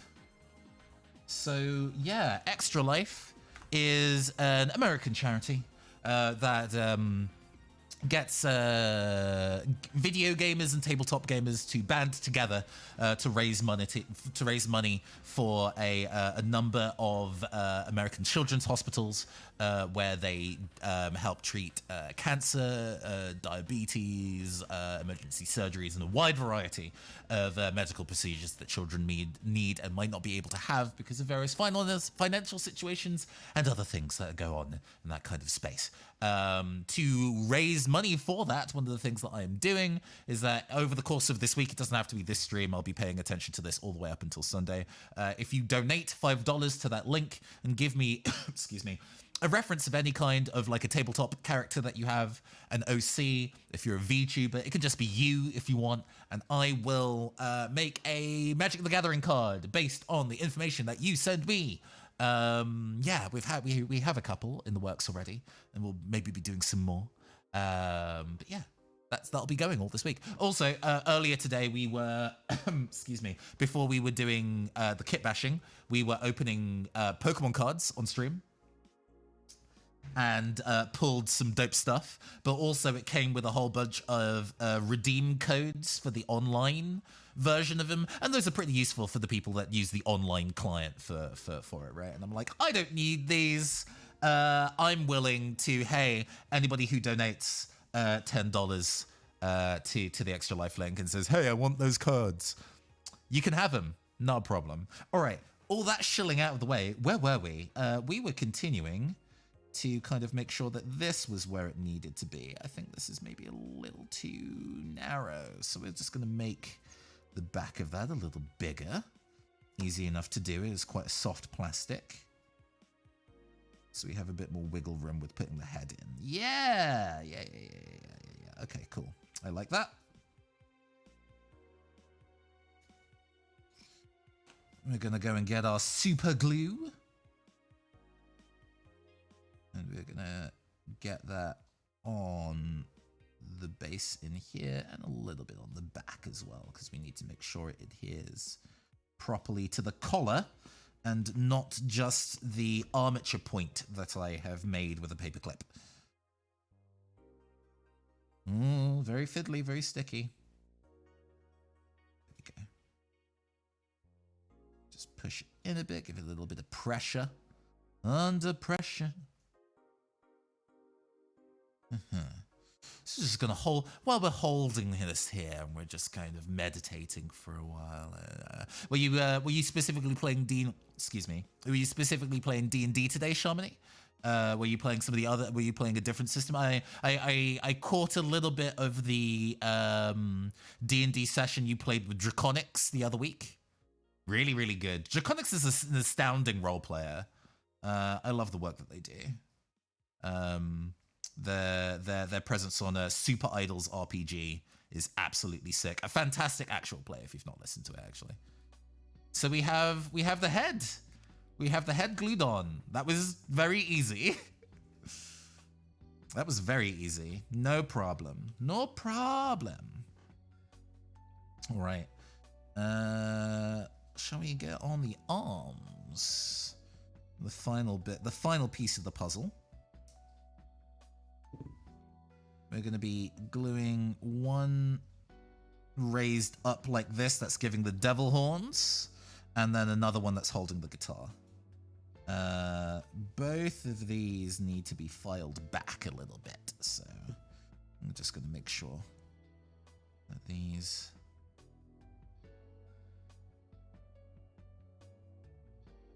are sitting nice and flat so I can attach the new arm Frankenstein-like, all Frankenstein-like, you see, to them.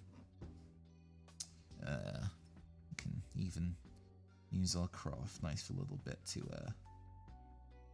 get rid of some of the excess here. Okay. This probably can also be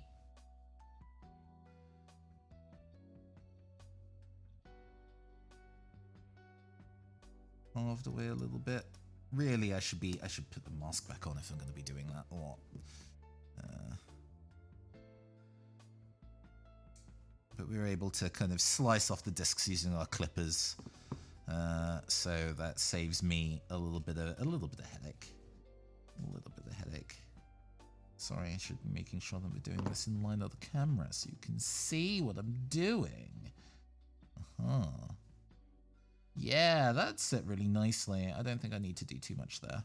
I think it's mostly just the process of gluing it in. I guess we probably should use an armature for this, just so it will definitely sit.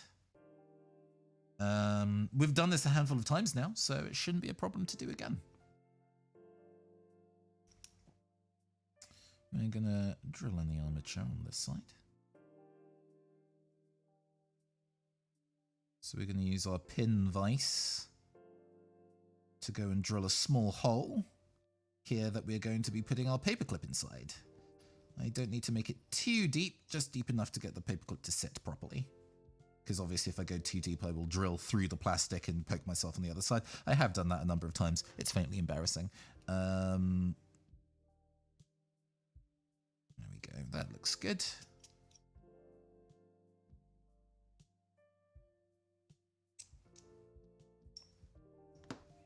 Yeah, a thing you'll find about me and the way that I do crafting is that I like to fuss.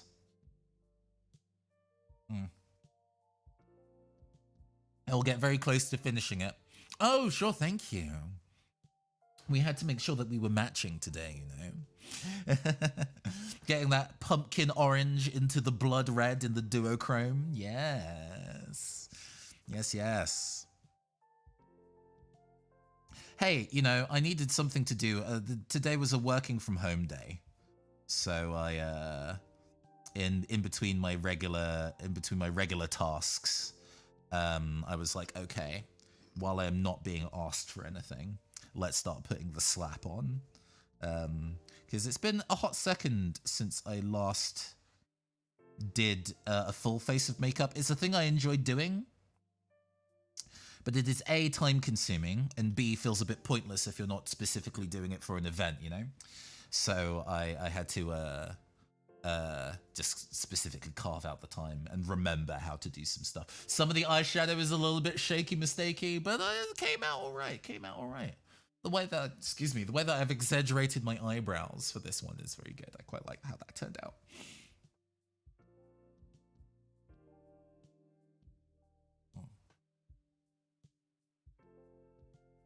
Right. Now we've let that set in there a little bit. Multitasking. Thinking of the different things that we can do while other bits and pieces are drying. You gotta have a reason this stream will do. Yeah, I mean, most of the time, my digital assistant VTuber Caster is usually who's front of camera while I'm live. And in those instances, obviously, I don't really need to do much in the way of makeup. So it's nice occasionally to have time like this where I'm like, oh yeah, you know, we're in front of camera. It's Halloween, my favorite holiday. We've got to make sure that we're looking good. We're looking right for the season. Because immediately after this is over, everybody will be obsessed about Christmas. So I've got to go and find the opportunity to get in while I can. I think this arm I might just super glue on, you know.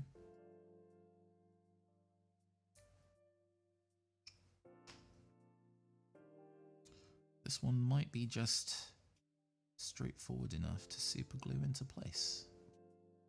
There are multiple different types of plastic, right? And some types of plastic, if they are hard plastic or I think polystyrene based, can use a very specific type of glue called plastic cement that is designed specifically. Oh gosh, this is, I may have to pin it actually, depending. A type of plastic cement which is designed specifically to like fuse those type of plastics together. Shamini, since you are a scientist, it may not necessarily, this kind of chemistry may not be your field, but it is actually pretty fascinating about the different types of plastics and what they will and won't adhere to. Because everybody kind of goes through the process of like, oh, this glue does not work for the thing that I want to try and do. Yeah, a lot of the pieces that we are using for this kit bash today are made of resin rather than hard plastic. So as a result, I have to use super glue or other types of glue, but super glue is obviously the most expedited in terms of getting stuff to sit. Yeah, the next steps that we have to do is kind of glue this hand to gluing this hand to the arm, and I must admit I'm a little wary about it. It's a pretty tenuous join. It's a pretty tenuous join. I might be able to use her thigh as a second contact point for the guitar and get it to sit that way. That might be what needs to be done. I might also actually file down the edge of this wrist. And since it's hard plastic, I don't need to worry about choking myself on fumes. Because then that will give me a better adherence point, hopefully. I mean, ultimately, we're just gonna slather this in super glue and just hope for the fucking best, but we're also going to go and file this down just a little bit, just to give it a rougher surface for the glue to stick to. That's all we need to do there. That looks good. We're going to, what we call dry fitting, which is attaching the pieces together and kind of seeing how they fit for angle and placement. That looks good. That feels like that sits together quite naturally. It also means that I can put some glue on this kind of bottom edge of the guitar here and help that sit a little bit. So we're also going to go and rough that up a little bit with the sandpaper just to give it a bit more to stick to. Let me double check one last time where we're putting it. We're putting it there. Oh my gosh. Right. So we want to rough this up a little bit here. Okay, right. Moment of truth. Yeah. Right. We are going to add a little bit of glue here. Dot here. A dot to the wrist. And a light slide to that edge of the base of the guitar. And then we're going to turn it around and see if we can get it to sit and stick to itself, stick to the Mini and not to my fingers. We dry fitted this like 5 times. Okay. It's a little out. Oh gosh.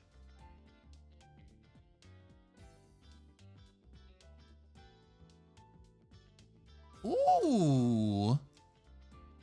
Ooh, she looking good though. Hey. All right, all right. All right, popping off a little bit. We're going to leave that to sit and for that to like set a bit better because it takes a minute or two. You know, it says that it'll cure in like 60 seconds or 30 seconds or whatever, and that's a lie. It'll sit. It takes a little while.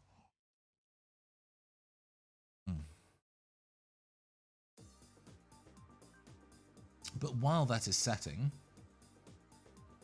we can finish working on this armature.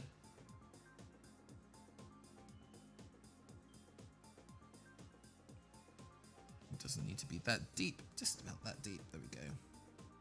It's gonna spring off, please. There we go. Not into the distance, just slightly off camera. So we've got the armature on the edge of this. Let's do it nice so you can see it. Whoops. You can see the bit of the paper clip that's sticking out.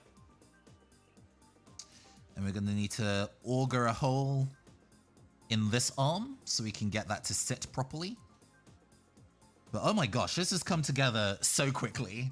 Initially, I was like, "Oh, this is going to be really difficult. Oh, this is going to be really this might not go very well for me." But this has gone very, very well. Very, very well. I am very happy with how this has turned out because when you have the idea in your head about how these pieces are supposed to sit together, does not necessarily mean that scans to the thing that you end up building in the end a lot of the time. There can be all sorts of ways where that doesn't actually, where your vision doesn't quite line up with the reality of the circumstances, and you have to get inventive to go and make the idea work in the end. But once we kind of like got the torso and stuff into the right places, once we managed to kind of cut the torso out, I was very impressed with how quickly this came together. Yeah, okay. Right. So we've made our... Oh gosh, can you see that? Oh, I don't need to make this as bright anymore. Here we go. Might be able to see that there is a marking that we've now made on the inside of that arm socket. So we now know where we need to go and drill our hole. Oh, she has room for a backpack as well. Oh, we'll see if we can give her a cute little backpack too. Finding the best way to do this without destroying what we've already done.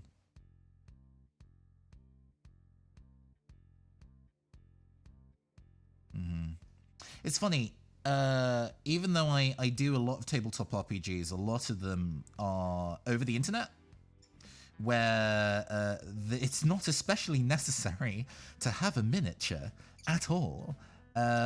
Which is possibly... I love doing tabletop stuff online, in terms of what it affords me technology-wise, and meaning that I can kind of have... music and graphics and stuff in a way that would be much more difficult to do in physical space. But at the same time, the physicalness of rolling dice and moving miniatures around is, well, it's what makes board games satisfying as an experience, right? The physicality of moving the pieces. So I was kind of like, oh... I want to start putting miniatures together So when I inevitably, at some point in the distant future, actually have people coming over physically to go and, you know, do tabletop stuff with me, I need to draw that hole a little bit deeper. I will have a wide collection of minis available as both player characters and NPCs is the idea. Because it's pretty easy to go and obtain fantasy miniatures. That's not hard to do. There's so many D&D ones available. In the kind of like wargaming space, the kind of Age of Sigmar-y bits and pieces are available as well. And then if you want sci-fi stuff, you have to kind of go the military sci-fi route, or at least you used to. If you wanted sci-fi, you had to kind of go military sci-fi in the kind of realms of 40k and the other games that 40k inspired. And that's not really my vibe. I am definitely much more a smaller scale, cyberpunk and urban fantasy kind of person. But that has actually had a pretty big popular resurgence recently. So it's a lot easier to kind of find those minis. So I did hoard quite a few in the early days of me being able to find some, which has now supplied me with a lot of pieces to make things like this. This still feels not quite deep enough. What gives? What's sorry. Yeah, so it sits correctly, more or less, but it's just there's just a bit more of a gap than I would personally like, and we can hide that gap, but you know, finding ways to make sure it sits nicely is the is nice to have. Maybe it is just a matter of slowly sliding the layers of this away. This is on camera, right? Yeah.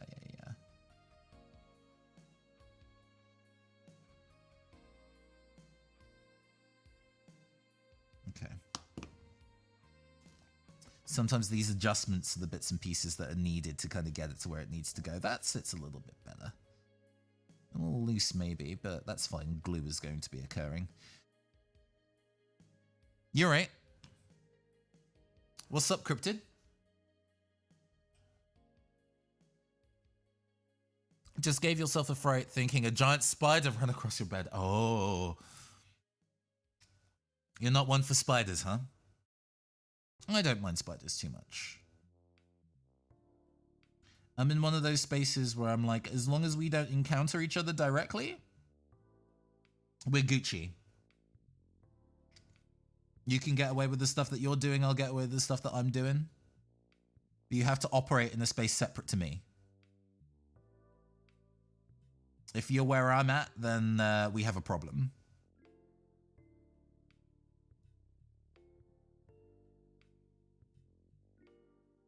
Yeah, we have our arm. Don't mind if they aren't too far. They aren't fast and aren't near you. Yeah, no, I get you. This is turning out very nice, very chic. Running towards you. Ooh, No, ma'am. No, sir. And then finally, we have our teeny tiny throwing up the horns.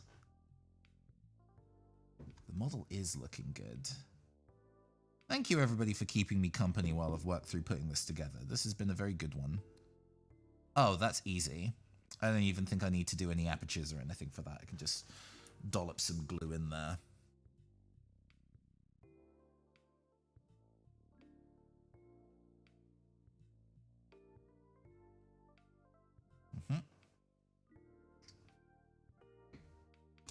Stay. Okay. It's going to be maybe a little bit of work to make sure that the angle is right. But, oh, yeah. One and done. Look at that shit. Yeah. Yeah. Ah, that's nice. Like that. Like that. Definitely like that. Very good. Okay. We're going to lay you to rest. You're not dead, just sleeping. And we're going to go and find a backpack and find a base. And then the mini is done. In like 2 and a bit hours. Which is pretty good pace, honestly.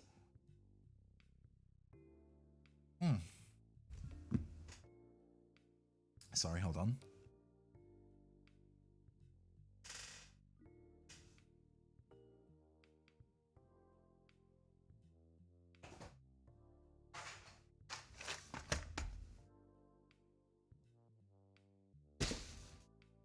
Okay.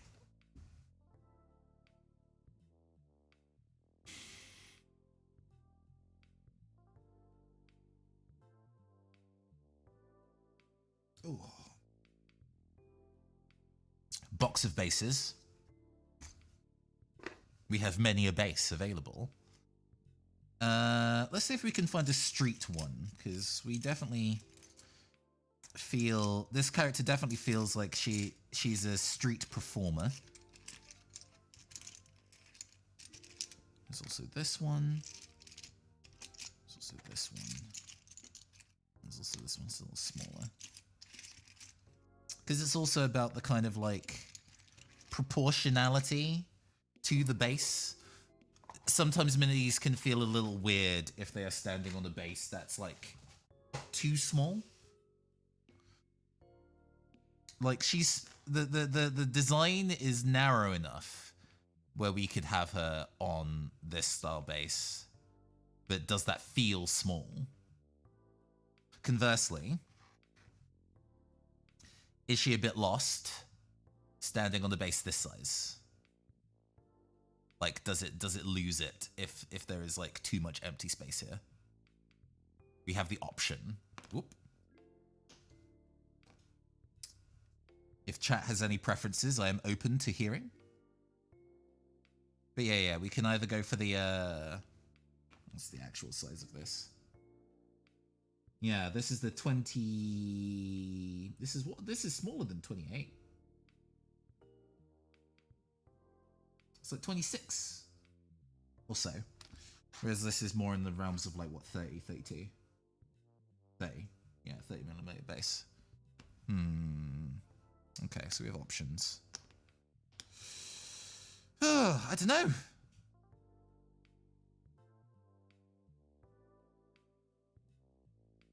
I have 0 experience, but you can give options. I mean, opinions are good. It's mostly about like, how does the miniature feel on the base? Like, does it look too big or too small? So we have this one. This is the larger base size. And then we have something like this, which is a smaller base size.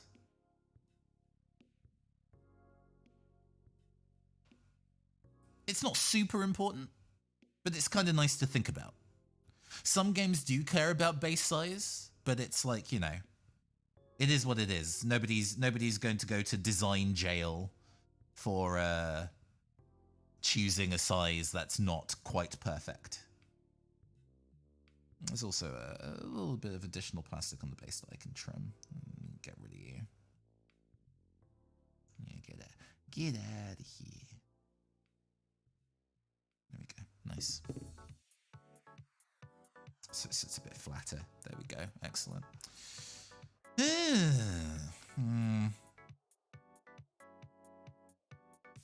I don't think she's too lost in the larger base size, so I might just go. Especially since the character is so tall, I think that kind of sits with the larger base size. So let's go for that. The bigger size makes it feel like they're in environments, a spatial area. The smaller one makes the model itself stand out. That makes sense to me. Yeah, no, I think we're gonna go for this one with a bit of with some of the trash going on in the corner. I think that works quite well. All right. We're gonna do one last pin. We've got this one we don't need to be super accurate about. We just need to kind of decide a rough placement for 1 foot. And here should probably do just fine. So we can just drill not too deep a hole. Just enough to kind of get the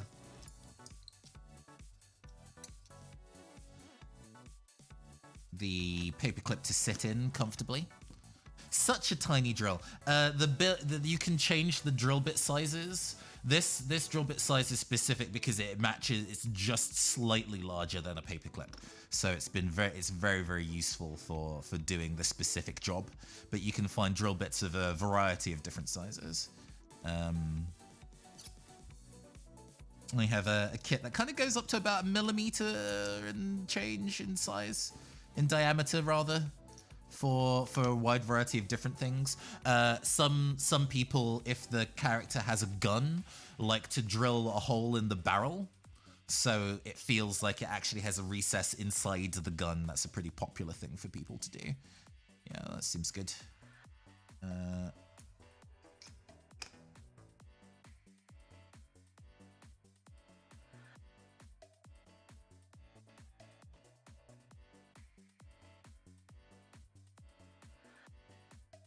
Okay, we have some glue to stick there. There we go. It's probably going to be this character's that is her right foot. We're also going to drill a tiny hole in the foot of the... I'm going to move this out of the way so I actually have room to do things. Drill a tiny hole in the foot of the miniature. And that is where the pinning that we put in the base is going to sit.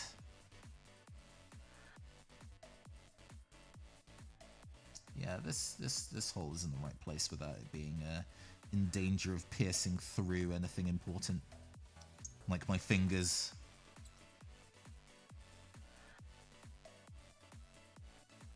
I might have to make it a little bit extra deep depending on how close to the wire I cut the one in the base, but that's fine. I still think we have plenty of room in here. Yeah, that looks good to me. Please do not drill fingers. Yes. Unfortunately, a casual hazard is part of doing this kind of thing. Right. So we've now got our tiny little connection point in the base here.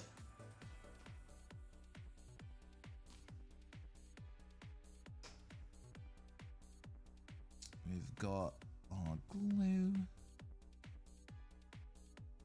We're gonna glue both feet, even though one specifically has the armature in it. Giving a second contact point is always good for stability.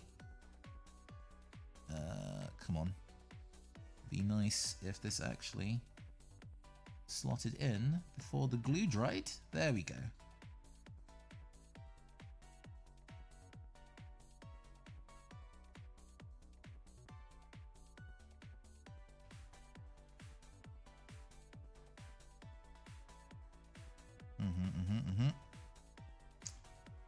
She stand.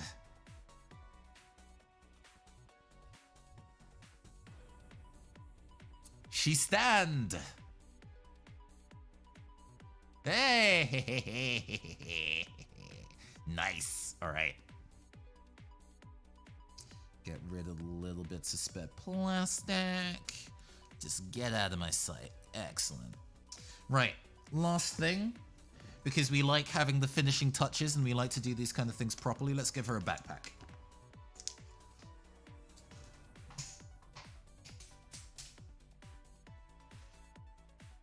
That Cyber Nation kit had a bunch, and we might actually go pop back in there.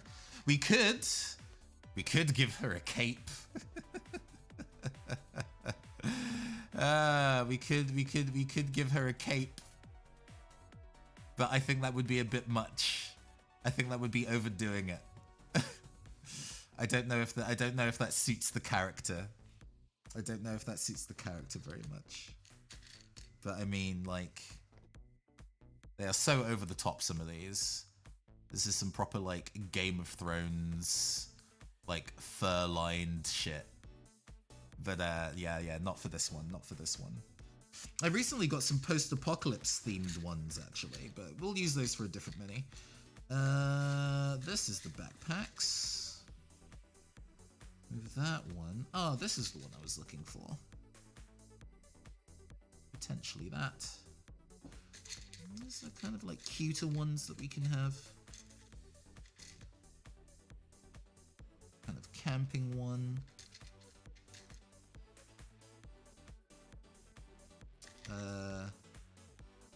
This one is a bit more straightforward in terms of like a tech kind of thing. Gosh. Just digging up hella options. Give me a sec. This one. And, oh, let's try and find a more kind of like modern one. Oh, this one too. Okay.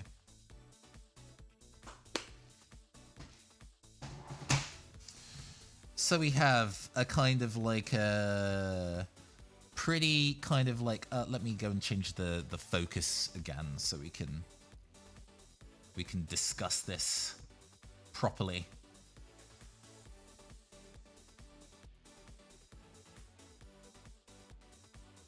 That looks good. Tiny backpack for tiny things. We have this kind of like techie one with a screen. We have this one with like a more kind of modern triangular style one with grenades hanging off it. We have this one that has a whole bunch of belt buckles and stuff. That kind of matches her boots with the kind of buckles on that. We have a more kind of like Jansport style one with the machete in it. We have like a larger kind of camping rucksack. And then we have a kind of like a big... this is like a military scout style one with a little telescope on top.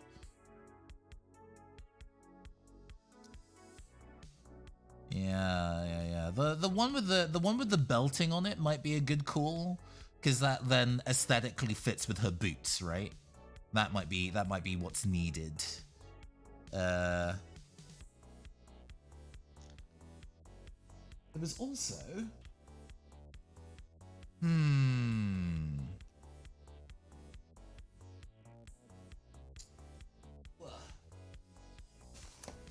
Other box of tricks. Let me see here. Is it in here? It is in here. We have these as well.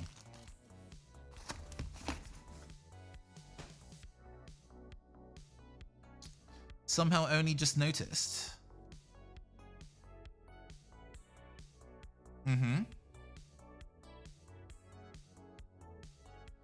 Yeah. What's up? Oh, the ear. Yes. I don't always have a dangly earring when I'm on camera. Depending on the size of headphones that I am wearing, earrings get in the way. But these ones are specific. I specifically bought these kind of like in-ear headphones just so I can then have headphones and a big dangly earring. I don't know whether I've worn this one on camera before, but I do like it. We also have these. This kind of like survivalist one. And then this kind of like a medical one. Also exist as options. Torn. Let's have a look at the medical one. Or no, rather, this like survivalist one. There we go. Moving those. Just getting rid of all the little bits of resin and stuff that we don't need. Okay. So, as you see, we have a hole in her back here. So we can just cover that with a backpack of some kind, right? So we have this one that we can add. Or we might want to add, what's the best way of fitting this one? I think it's this way up. Or is it this way up?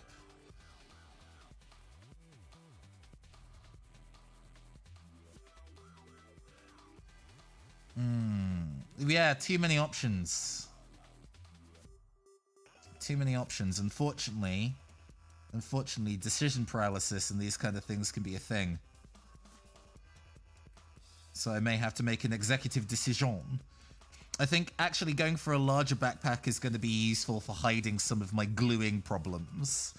So going for this wider backpack is probably going to be a good call. It's going to hide my sins. Whoops. So this is probably going to be a sensible option. I don't think she's going to need the scouting spyglass. I don't think that's really in her character. We have this kind of more ordinary hiking one. And that actually covers things up quite well. That covers things up very well, actually. Hey, it's less stuff that I need to then cover with other bits and pieces later. That fits very naturally on the back, actually. All right. I think we've decided. Also because, you know, the stream can't go on forever and they need to let you all get on with the rest of your evening. All right. So we're just going to give it a hefty dose along the shoulder blades here. And then likewise, we're going to go and give it... Oh, that's quite a bit. All right, cool. Flood fill with super glue. Do not touch. Do not touch. It is the dangerous juice.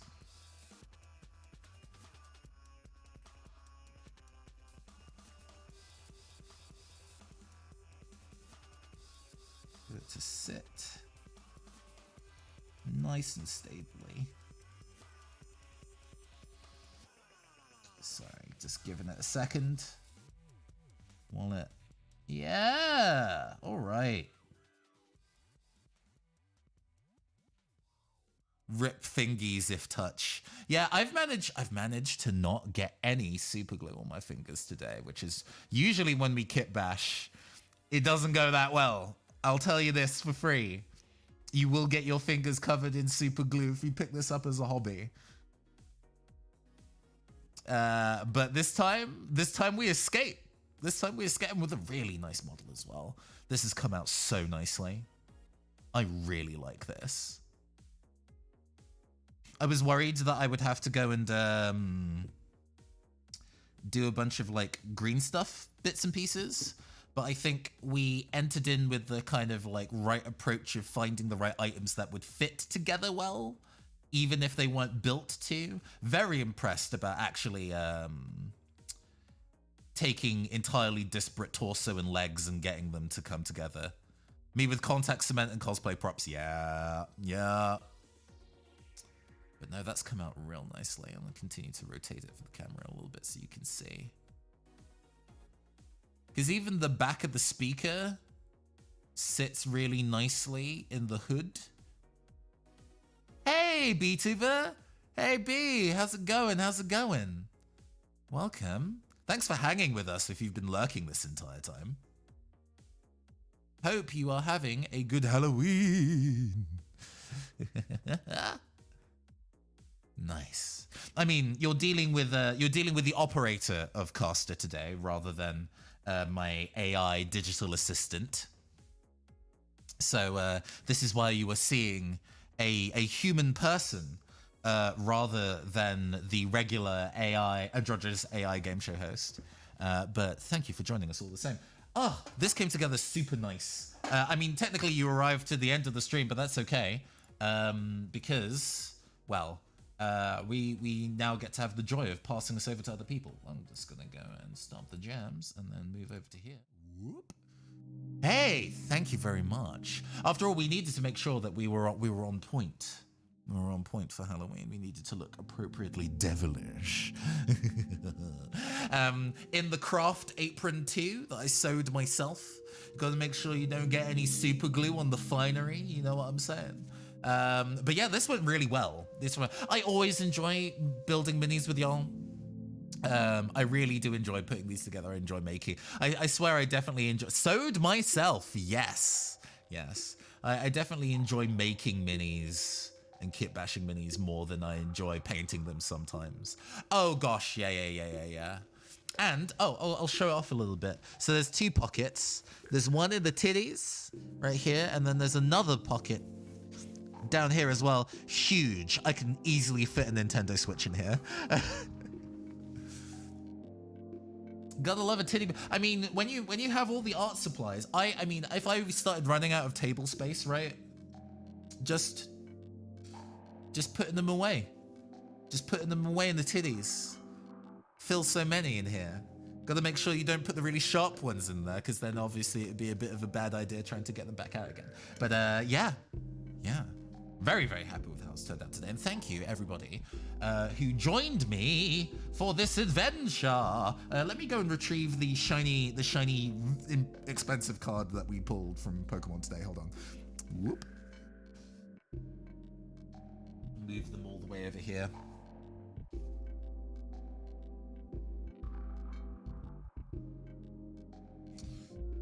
Yeah. For those that missed it when we started, one of the things that we opened a bunch of Pokemon Go, Pokemon booster packs, and we pulled the Rainbow Full Art Melmetal VMAX.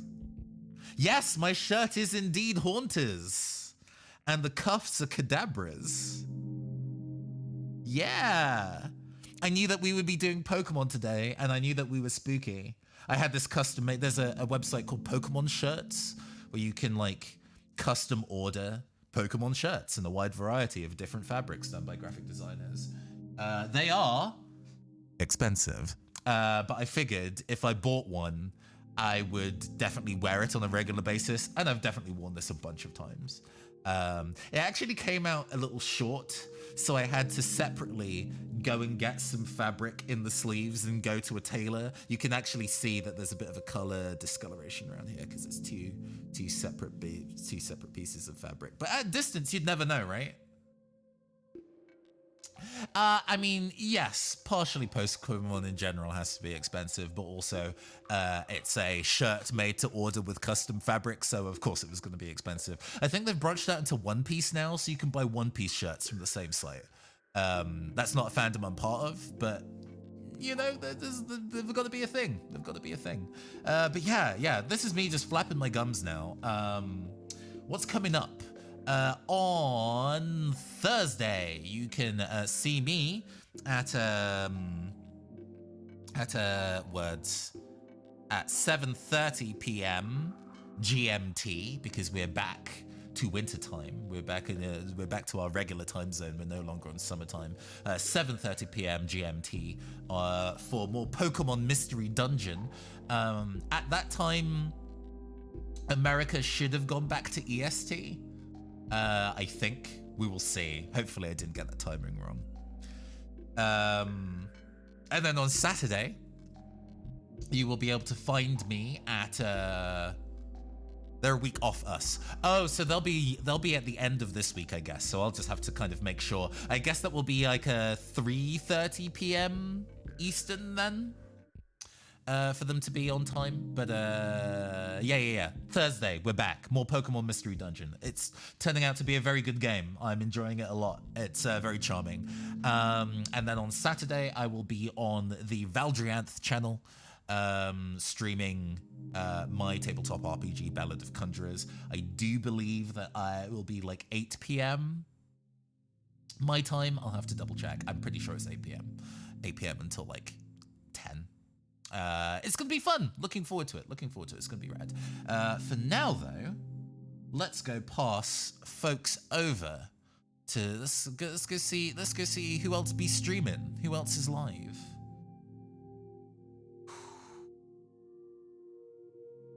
Oh, Straw Bros, who is a pixel artist who I knew from way back in the day, streaming the arcade beat-em-up Night Slashes. In fact, they've only just started streaming, so we can go and pass over to them and say hi. I think that would be a delightful thing to do, to say hello to them. So let's go and do that. Strawberries. Raid channel.